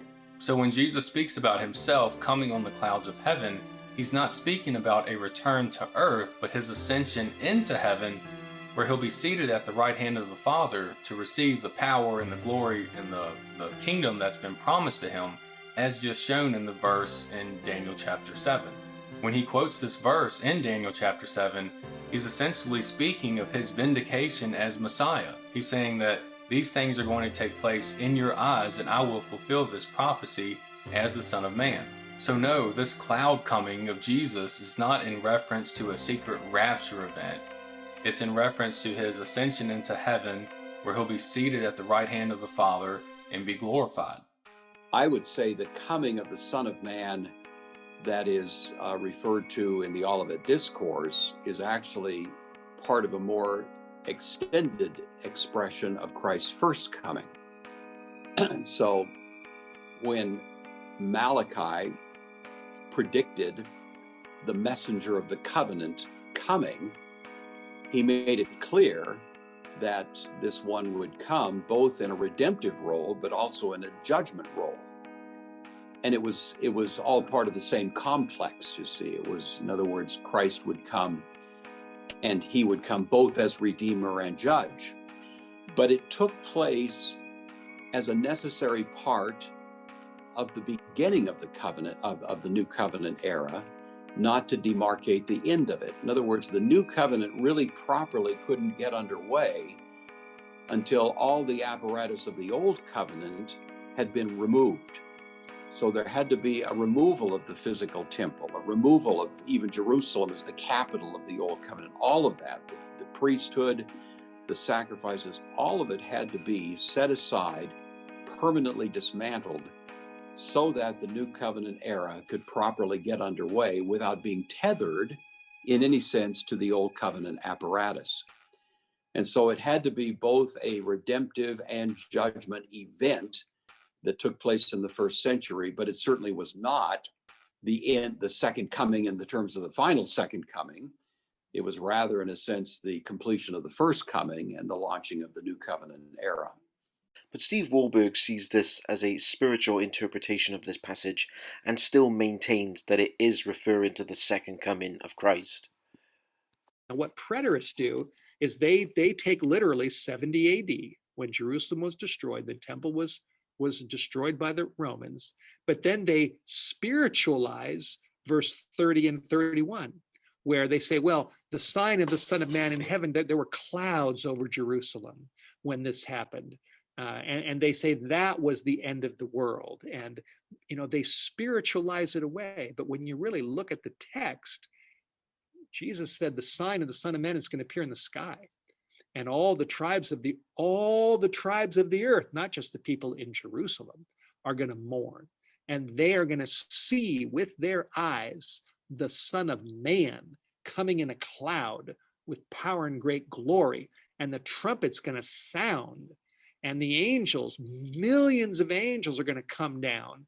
And they're going to go out and they're going to gather the people of God from one end of the earth to the other. I don't know how, if you take that literally, you can spiritualize that away. But if I'm understanding it correctly, this is not spiritualizing away the text, it's simply understanding it in connection with the Old Testament. But what about that passage, the tribes of the earth? This sounds like a global thing. Here Jesus is essentially saying that when all these things take place, when you see Jerusalem destroyed and the temple destroyed, that this will be the sign that the Son of Man has power in heaven just as he claimed to while he was on earth. He then says that when this comes to pass, that the tribes of the earth will mourn. However, the Greek word used here for earth is better translated as land in this case and refers to the land of Israel or the tribes of Israel.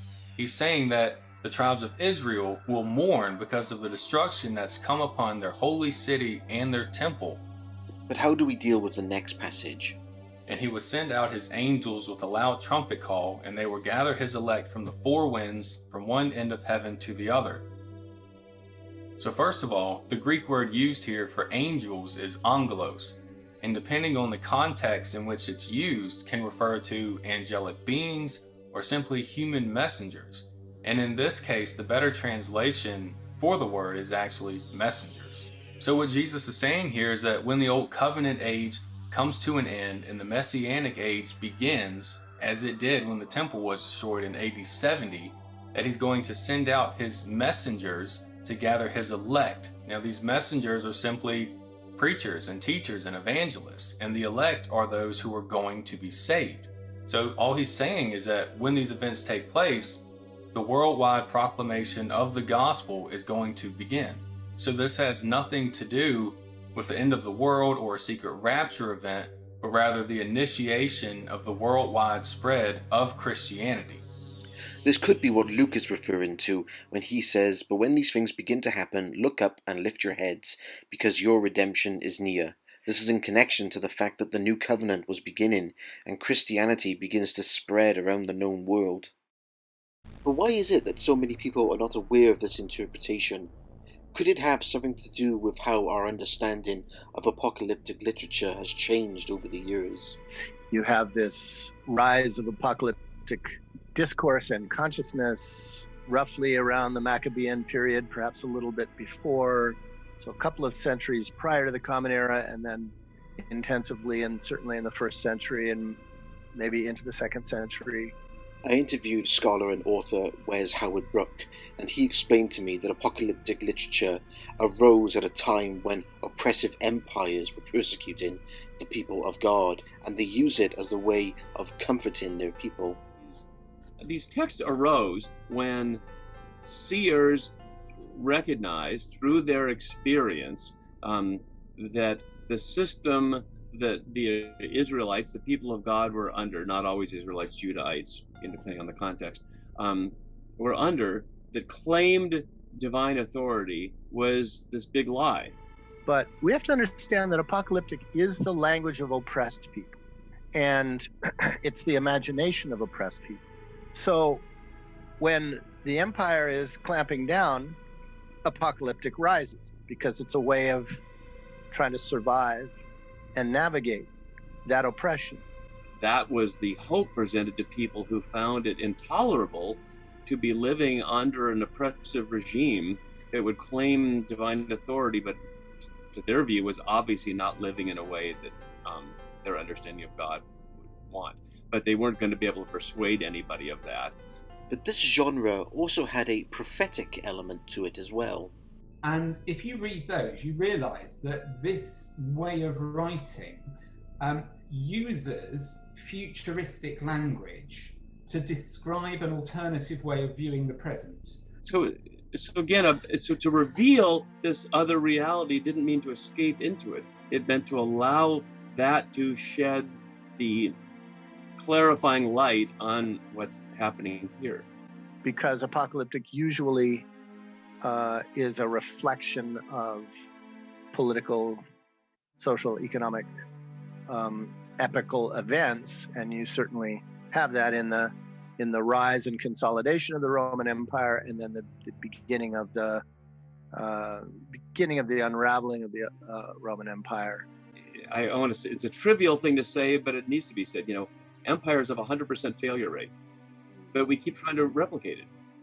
Right? I mean, whereas creation has lasted for however long we think it's been here, 15 billion years, Earth 4 billion years, whatever, longer by magnitudes we can't even imagine than any human-made system that we built on top of it. It's just obvious that these human systems of hierarchy and domination fail. However, at what point did the genre change to this futuristic sequence of events countdown scenario that we see today? Most of us, certainly in America, certainly in Great Britain, we were raised in an Alexandrian, Grecian world view, otherwise known as the Occidental, not accidental, but Occidental worldview. Hebrews were raised in the Oriental worldview. And these two worldviews are worlds apart, literally. By the 3rd century, it seems that for a variety of reasons, perhaps the internalization of Gnosticism and Hellenistic influence, you begin to get these moves toward actually the church self-organizing itself according to Roman principles. So I think that as Christendom starts and as Christianity becomes the imperial religion, the anti-imperial language of the book of Revelation means the only way you can read it is to start saying, well, it's clearly written about the future. And at that point, of course, we've moved from a Jewish world into a Gentile world.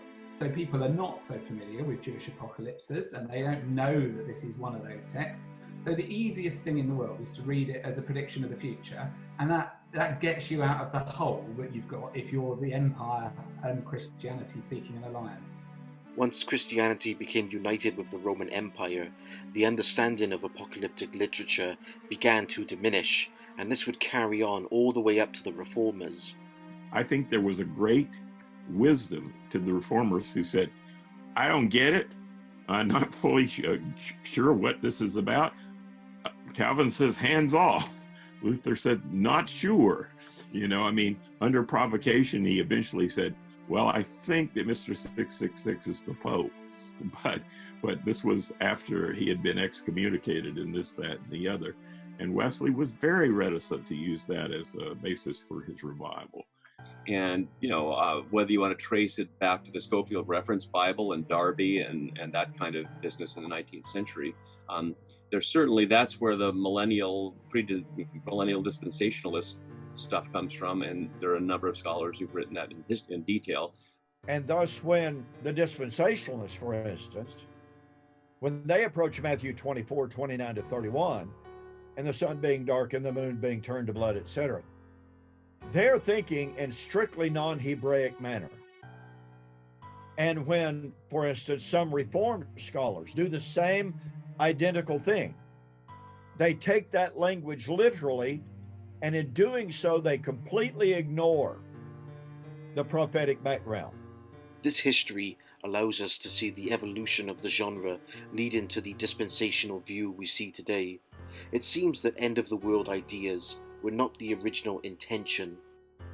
So apocalyptic is there to shine that light on it. It got taken into this other realm of, the millennial visions of things out of a misunderstanding of the meaning of prophecy. as prediction of events rather than a revealing of truths that can easily be forgotten by people. When we see this language of the sun being dark and the moon being turned to blood, etc., we should think Hebraically. We should not think in Western, Occidental manner, and in the way that people like to say, well, hey, you know what? The Bible says what it means, and it means what it says. Well, that's true if we're thinking like we ought to in the Hebraic manner. However, there is one verse that convinces people beyond a shadow of a doubt that the coming Jesus spoke of happened in 70 AD. Most certainly I tell you, this generation will not pass away until all these things are accomplished. The only honest way to understand what Jesus was saying is this generation that I am now addressing, this particular time frame in history of 25 to 40 years is not going to pass from the scene till everything I have just described actually takes place. It's the only honest way to take that verse. At first I didn't think it was possible that the coming of the Lord could happen in 70 AD, and yet this verse clarifies it for us. However, there are those who are uncomfortable with this interpretation and still insist that it refers to an end-time event. One of the main reasons for this is the actual Greek word generation itself. Some have suggested that the word should be translated as race rather than generation, as in a race of people. Two Greek words. One of them is the word geneia, from which we get the word generation. The other Greek word is the word genos, Genos.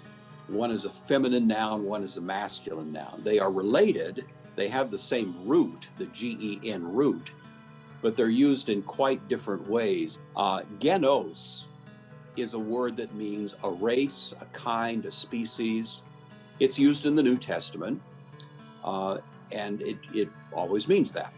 The word geneia is always, invariably, a time-limited generation, usually spanning 25 to 40 years. That was the standard use of the word in the first century. That's what it meant. There are two different words, two different meanings.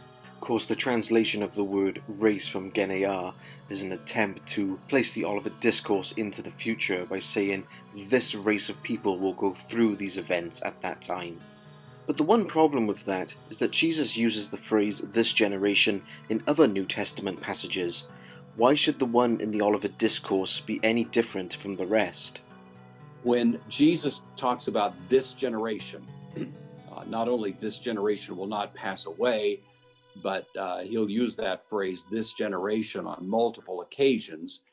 It's geneia. It's talking about a generation that would last anywhere from 25 to 40 years. The most natural way to understand this passage that Jesus was talking about his generation. And this is very interesting because he starts out this section by saying in verse 2, do you not see all these things? And then in verse 3, when the disciples came to him, they said, tell us when will these things be? And then in verse 34, surely I say to you, this generation by no means pass till they see all these things take place. The phrase these things. And so Jesus is talking about these things that he's just talking about. And he tells them, this generation, not some future.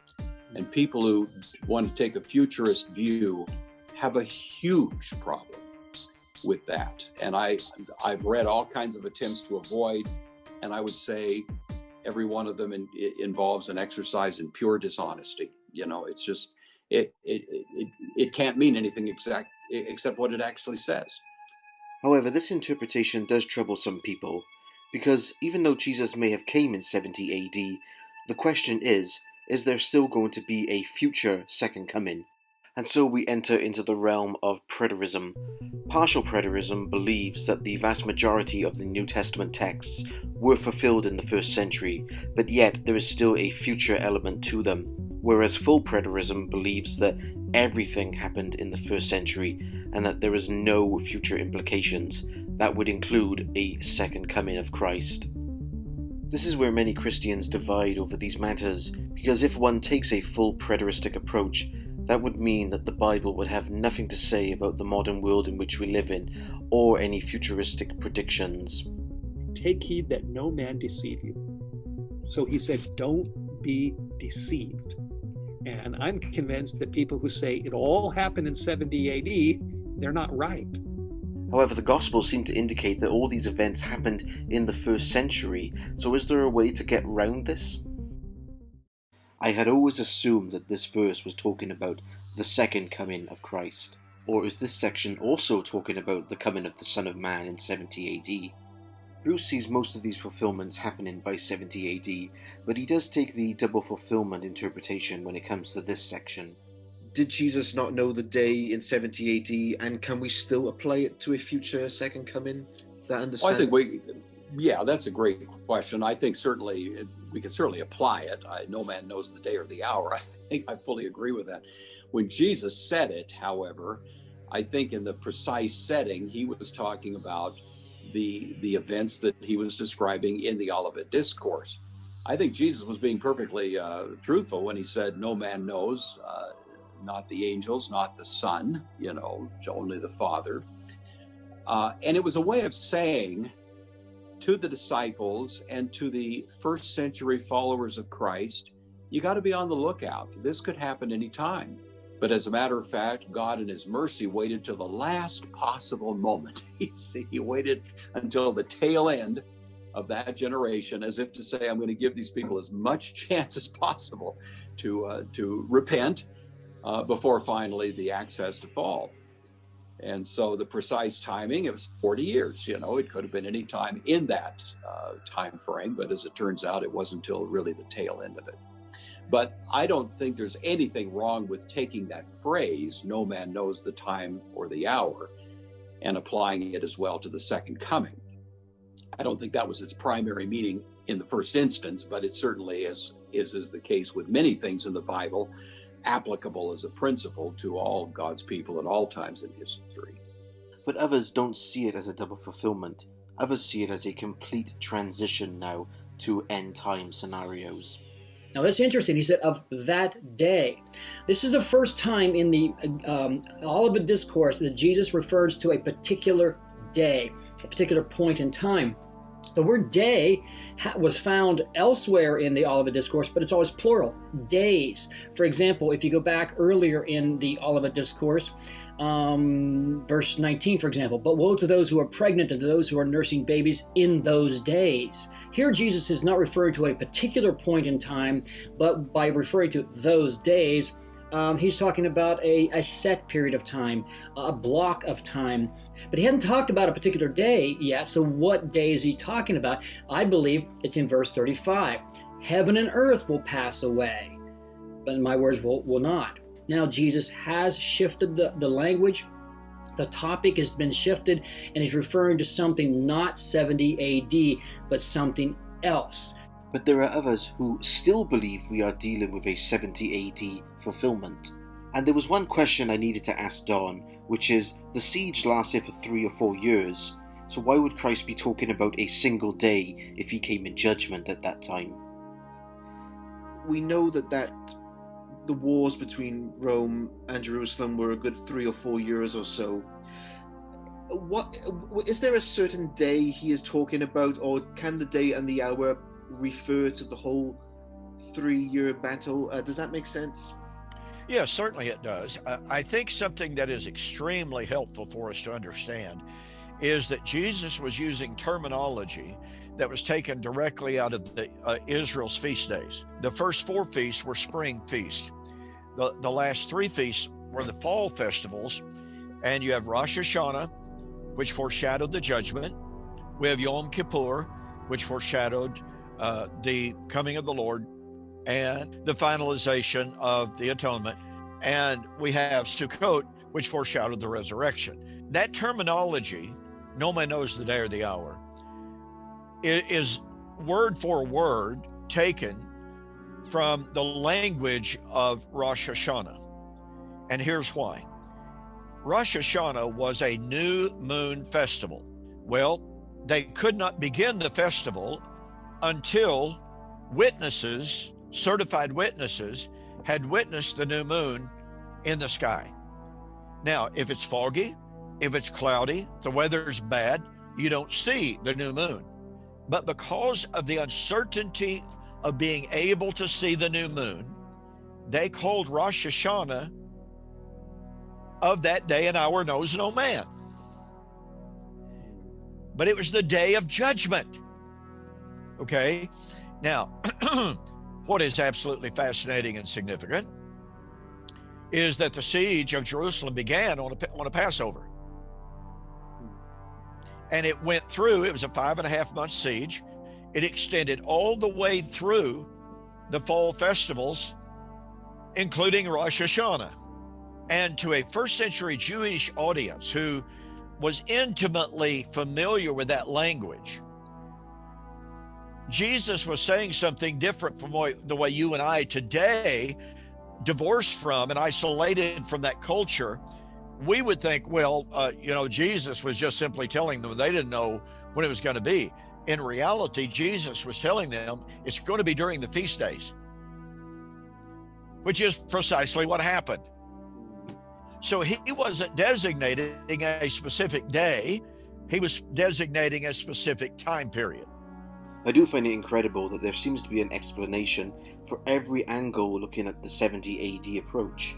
But the next section, Jesus compares his return to the days of Noah and says that people were eating, drinking and getting given in marriage, and then the flood came and destroyed them all. I've always seen that as a second coming prediction as well, but is that also talking about 70 AD? But he also compares them to the days of Lot, but you wouldn't find this in Luke 21. You actually have to find it in Luke 17, which is actually outside of the discourse. This has led many people to wonder, is the actual discourse written in chronological order itself? Verse 30. This generation will certainly not pass away until all these things have happened. Because of verse 30, people run to a full preteristic approach. Who put all this stuff down, guys? Mark wrote all of this, okay? And he is just gathering together a collection of what Jesus taught on this topic. We've also got Matthew and Luke. Matthew and Luke talk about these things as well. And so, when you start to piece it all together, I think it makes perfect sense if verses 28 and 31 were spoken by Jesus about verses 5 to 23. This is a reference to the destruction of the temple in Jerusalem, but not of necessity a reference to verses 24 to 27. I know chronologically in the text, verse 30 follows after these verses, but I don't think you of necessity have to read that means that in verse 30, when Jesus says, this generation will certainly not pass away until all these things have happened, that he meant all of this. I don't think chronologically Jesus of necessity had to speak these words after speaking these words. And so there is no need to run to full preterism. The idea that Jesus had a spiritual return in AD 70 and he spiritually came and destroyed Jerusalem. You don't need to do any of that to make sense of this passage. And so is the comparison of the days of Noah and Lot something that happened in 70 AD, or is it something yet to come? A good way to examine this is the next verse, where Jesus talks about two people will be in a field, one will be taken and then the other left. Two people will be in bed, one will be taken and the other left. The most common futuristic interpretation of this is that it is referring to the rapture, the moment when Jesus takes all the Christians into heaven and all the others will be left behind. This was some of the issues I looked at in my first film, but my previous investigation highlighted clear biblical evidence that Jesus is actually talking about the opposite here, that the faithful will be left behind and the wicked will be taken in judgment. However, I've also seen that some futurists will acknowledge this, and they also claim that this is not talking about the rapture. The reason they say this is because of the next verse, when the disciples ask him, where will they be taken? And Jesus says, wherever there is a carcass, there the vultures will gather. In the futurist way of interpreting things, where would the vultures be gathered to take away the wicked? And their interpretation is that this is the Battle of Armageddon. So within the Olivet Discourse itself, we can see that we are switching back and forth to the sequence of events in the futuristic time period. But other future interpretations of this passage don't see it as the Battle of Armageddon. Some see the reference to vultures, or eagles as it's sometimes translated, a reference to the sky, those taken in judgment to face God in the sky or the heavens. And he says, wherever you see the eagles, wherever the body is, there the eagles will be gathered together. Meaning, just look up for the vultures circling, and wherever the vultures were circling, you will find their body. So Jesus seemed to be suggesting that the ones taken are the ones taken in judgment, and you can find them by looking for the vulture circling ahead. I don't know if he probably does not mean that literally, but I think that's the implication here, is that those who are taken in judgment, just like in the days of Noah, just like in the days of Lot. They did not see the judgment coming, and they were taken. But like most things in the Olivet Discourse, there is a counter-argument to everything, and some biblical scholars have suggested that in the ancient world, people didn't distinguish between vultures and eagles, which is why some translations will be different. They have also suggested that the eagle was a symbol of the Roman standard. In other words, the eagle was to represent the Roman Empire coming onto the city, taking those away in judgment. So would this force us back to a 70 AD understanding of things? The one problem I see with the 70 AD interpretation is that at that time, people were not given in marriage, eating and drinking. There was a war, there was famine. How would you explain these things? In the days of Noah, they were eating, drinking, marrying, giving in marriage. In other words, they were kind of going about their normal business, okay? But in the war, they weren't going about their normal business. Well, the problem with that argument is, right up until the very end, they were going about their normal business. They refused to believe. It wasn't until the siege shut them up in the city. But we also have to remember this. Why does Jesus say that in the days of Noah, they ate, they drank, they married and gave in marriage, and they knew not until the flood came? Now, wait a minute. Did they not know the flood was coming? It wasn't that they did not, quote, know that Noah was telling them, guys, flood is coming. You have to repent. You have to get your lives in order. They knew it intellectually. They did not know that experientially. The reason they did not know is because of unbelief. And so that's the way it was in the first century. As the apostles and the first century church went preaching, judgment is coming. It's coming. It's coming soon. It is at hand. It's coming shortly. The unbelieving Jews, they very often persecuted them for saying that, for daring to say that. It wasn't that they didn't know that the prediction was being made. They were acutely aware of it, but they rejected it. And as a result of that, as 1 Thessalonians chapter 5 says, sudden destruction will come upon them. Steve Wohlberg still sees this as a spiritual interpretation of the text, and it actually diminishes its true value. And the preterists, what they do is they take a literal destruction of the temple, and then they take these other verses about the second coming, which Jesus describes as just as real as the days of Noah, and they spiritualize them. And they say, this is not really going to happen. It's all just, fantasy. And then they basically, I've seen them, they often mock Christians who believe in a real, literal second coming. But Dale, Jesus said in Matthew 24, take heed that no man deceive you. Don't be deceived. And then he's clear that Jerusalem will be destroyed, and he's clear that there will be a real, visible, loud second coming of Christ. That's very clear. For me, as someone who likes solid answers, you can see why I would struggle with a passage like this. Is there going to be a second coming, or isn't there?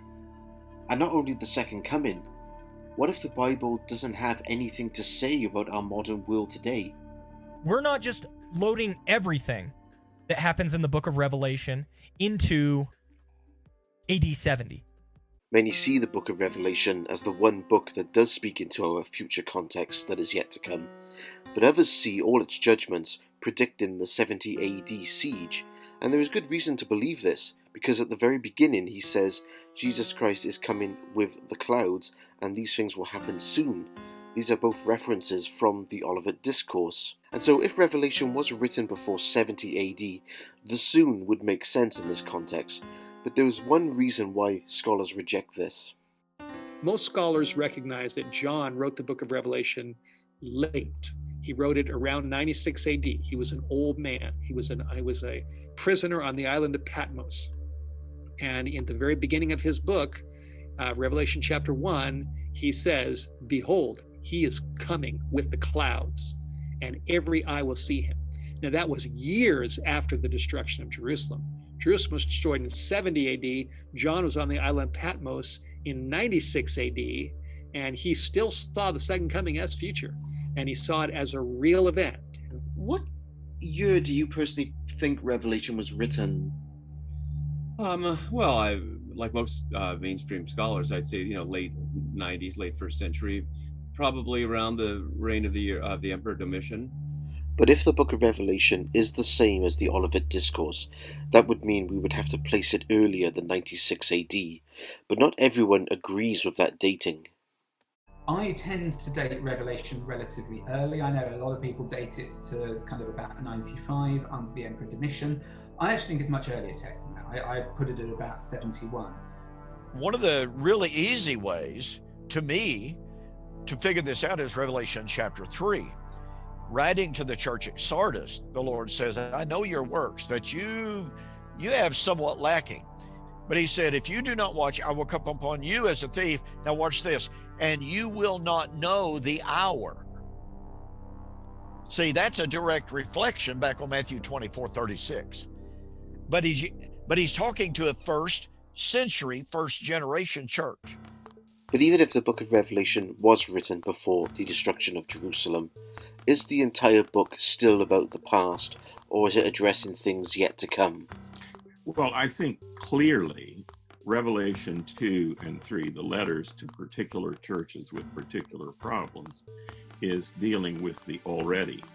So none of the stuff in Revelation 6 leading up to Revelation 19, none of that stuff is about final judgment. Now, final judgment in the book of Revelation doesn't even come up till 19, 20, and 19 and 20. That's really quite clear. My kind of reading of the book, which is a fairly standard scholarly reading, is that there is a particular message that he is bidden to communicate to them. So if we see it simply as predicting events in the 21st century, it loses its punch for its first recipients. Having said that, I think most scholars would accept that the final chapters of the book are talking about the ultimate end. So the final destruction of the powers of evil and chaos, the descent of the New Jerusalem. John may well have expected these things very early, but even from the perspective of a contemporary reader, there is a climax, a culmination, which is still to take place. I suppose at the end of the day, none of us are going to have all the answers. It really does depend on how one interprets these texts. But does our interpretation affect the way we live our lives? And can our interpretations affect the way others live their lives?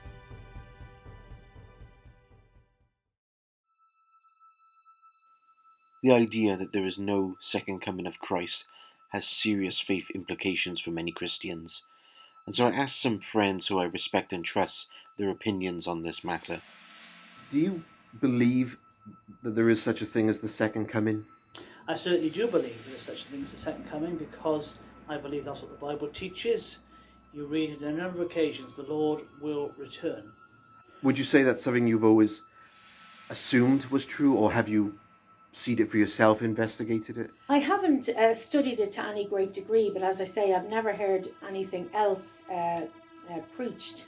I don't see anything that suggests that the world that we are in is the end of the story.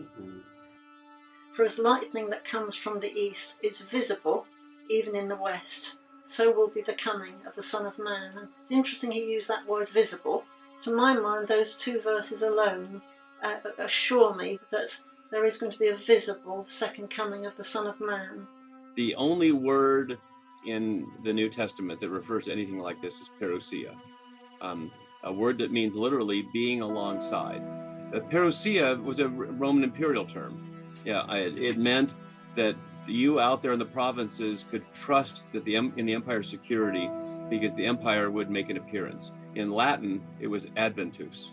So I don't think there's any sense that the biblical understanding of, certainly there's no biblical understanding the Messiah would die and rise. I mean, the New Testament is doing a new thing when it, combines various texts into that picture. So nobody was expecting that.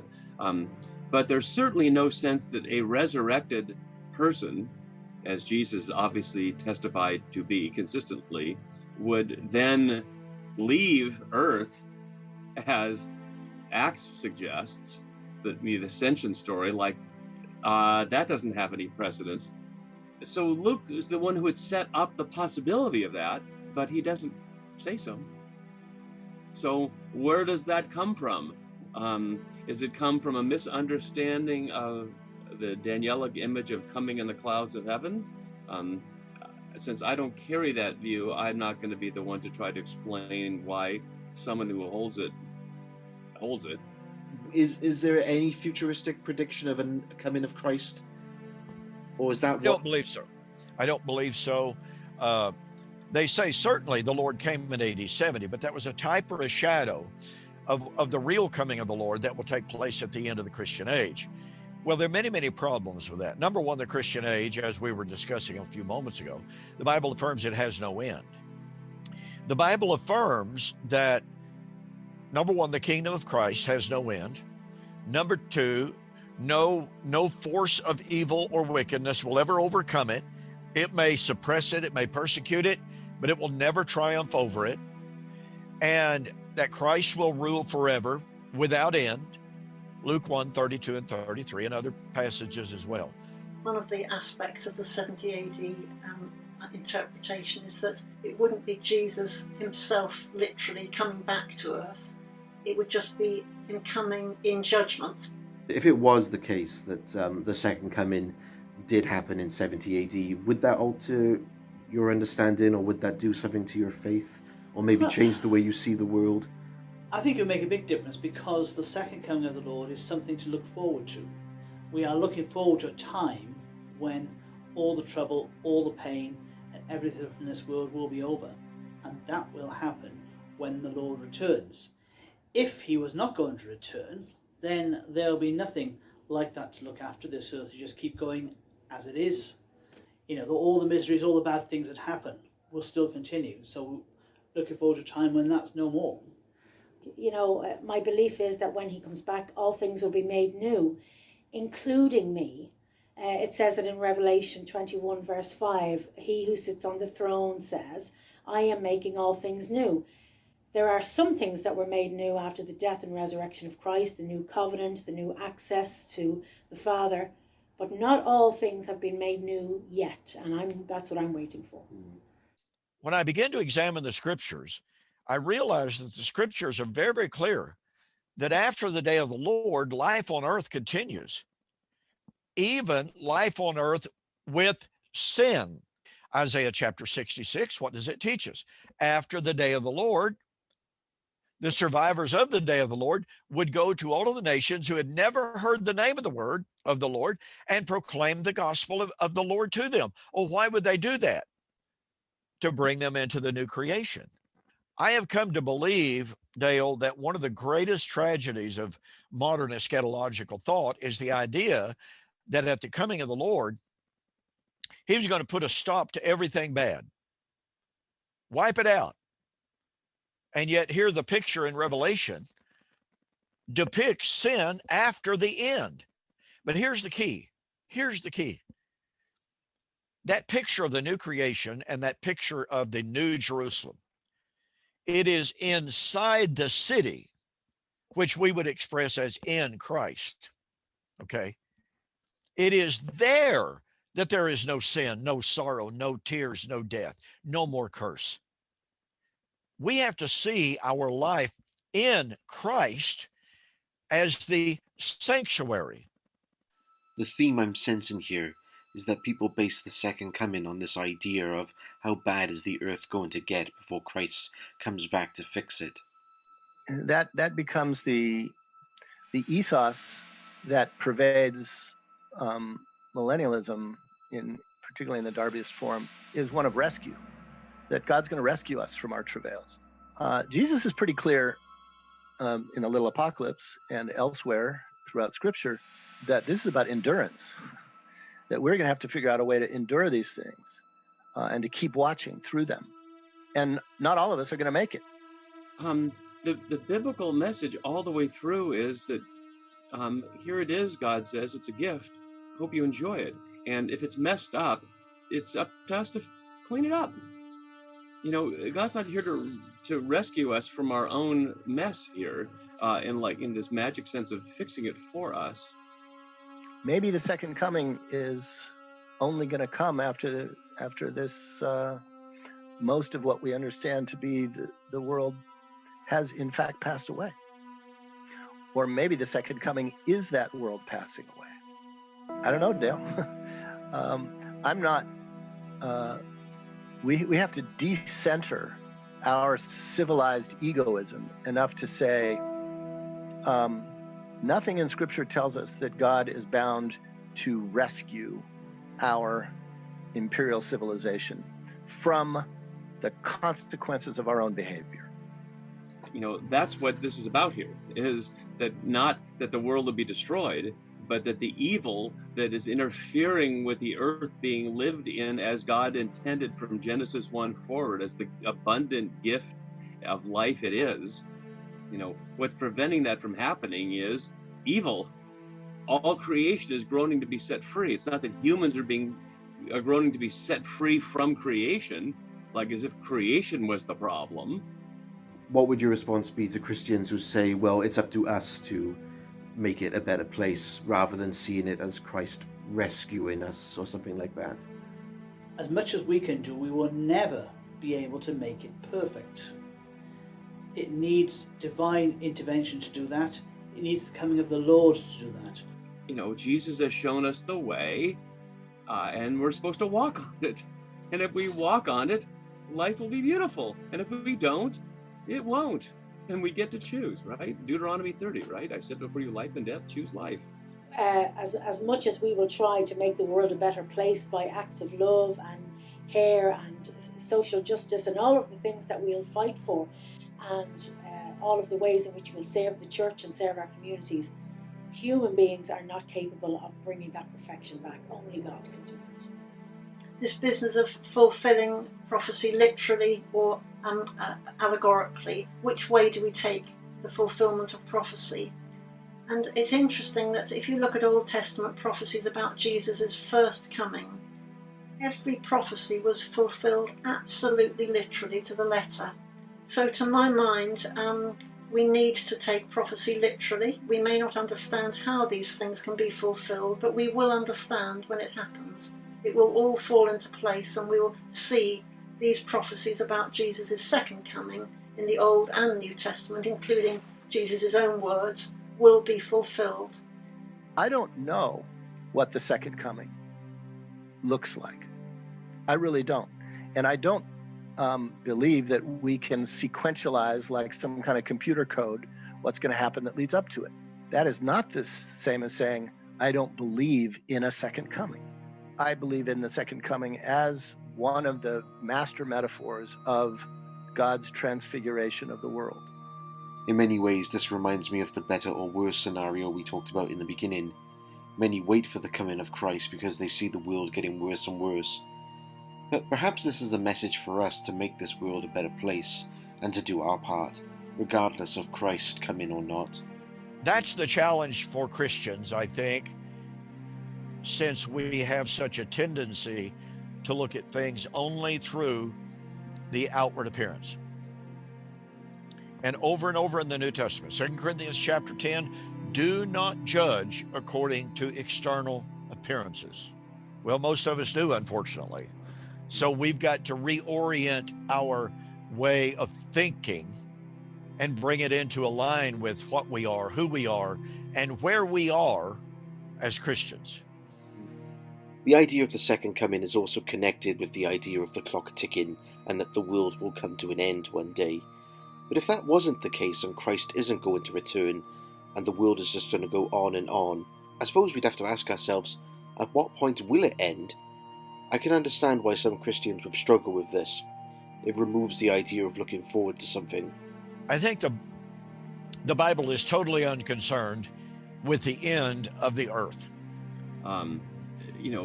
The eschatological frame of the Hebrew Bible is the end of the reign of evil.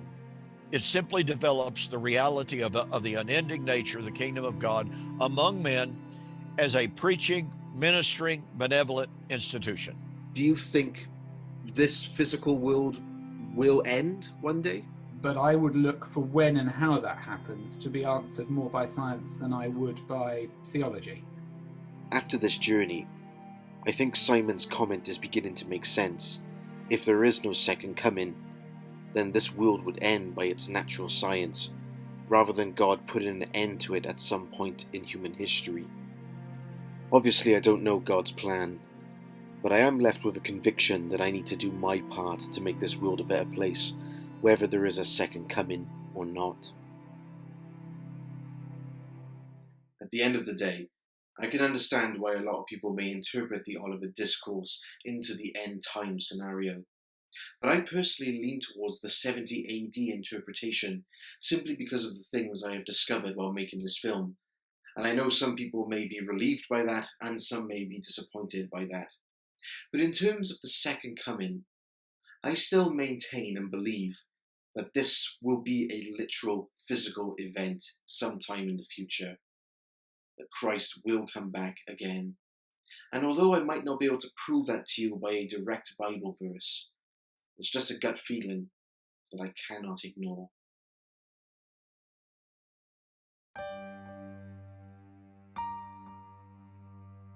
You know, I'm standing on top of a mountain in the same way Jesus was when he gave us the Olivet Discourse. That moment in history reminds us of the painful reality that many lives were lost. But it also reminds us that many lives were saved, that Jesus actually warned his people ahead of time to get out of the danger zone, and they did. And my mind drifts towards the idea, what implication does that have for me and my family today? That God will keep us away from the danger zone. And not only that, he will protect us when we are in danger. As I conclude my time looking at the Olivet Discourse, I think I'm getting closer and closer to understand what it fully means to trust God with all of my life.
final step of the sequence is the parables, where Jesus uses the example of a master going away, and will he find his servants awake when he returns?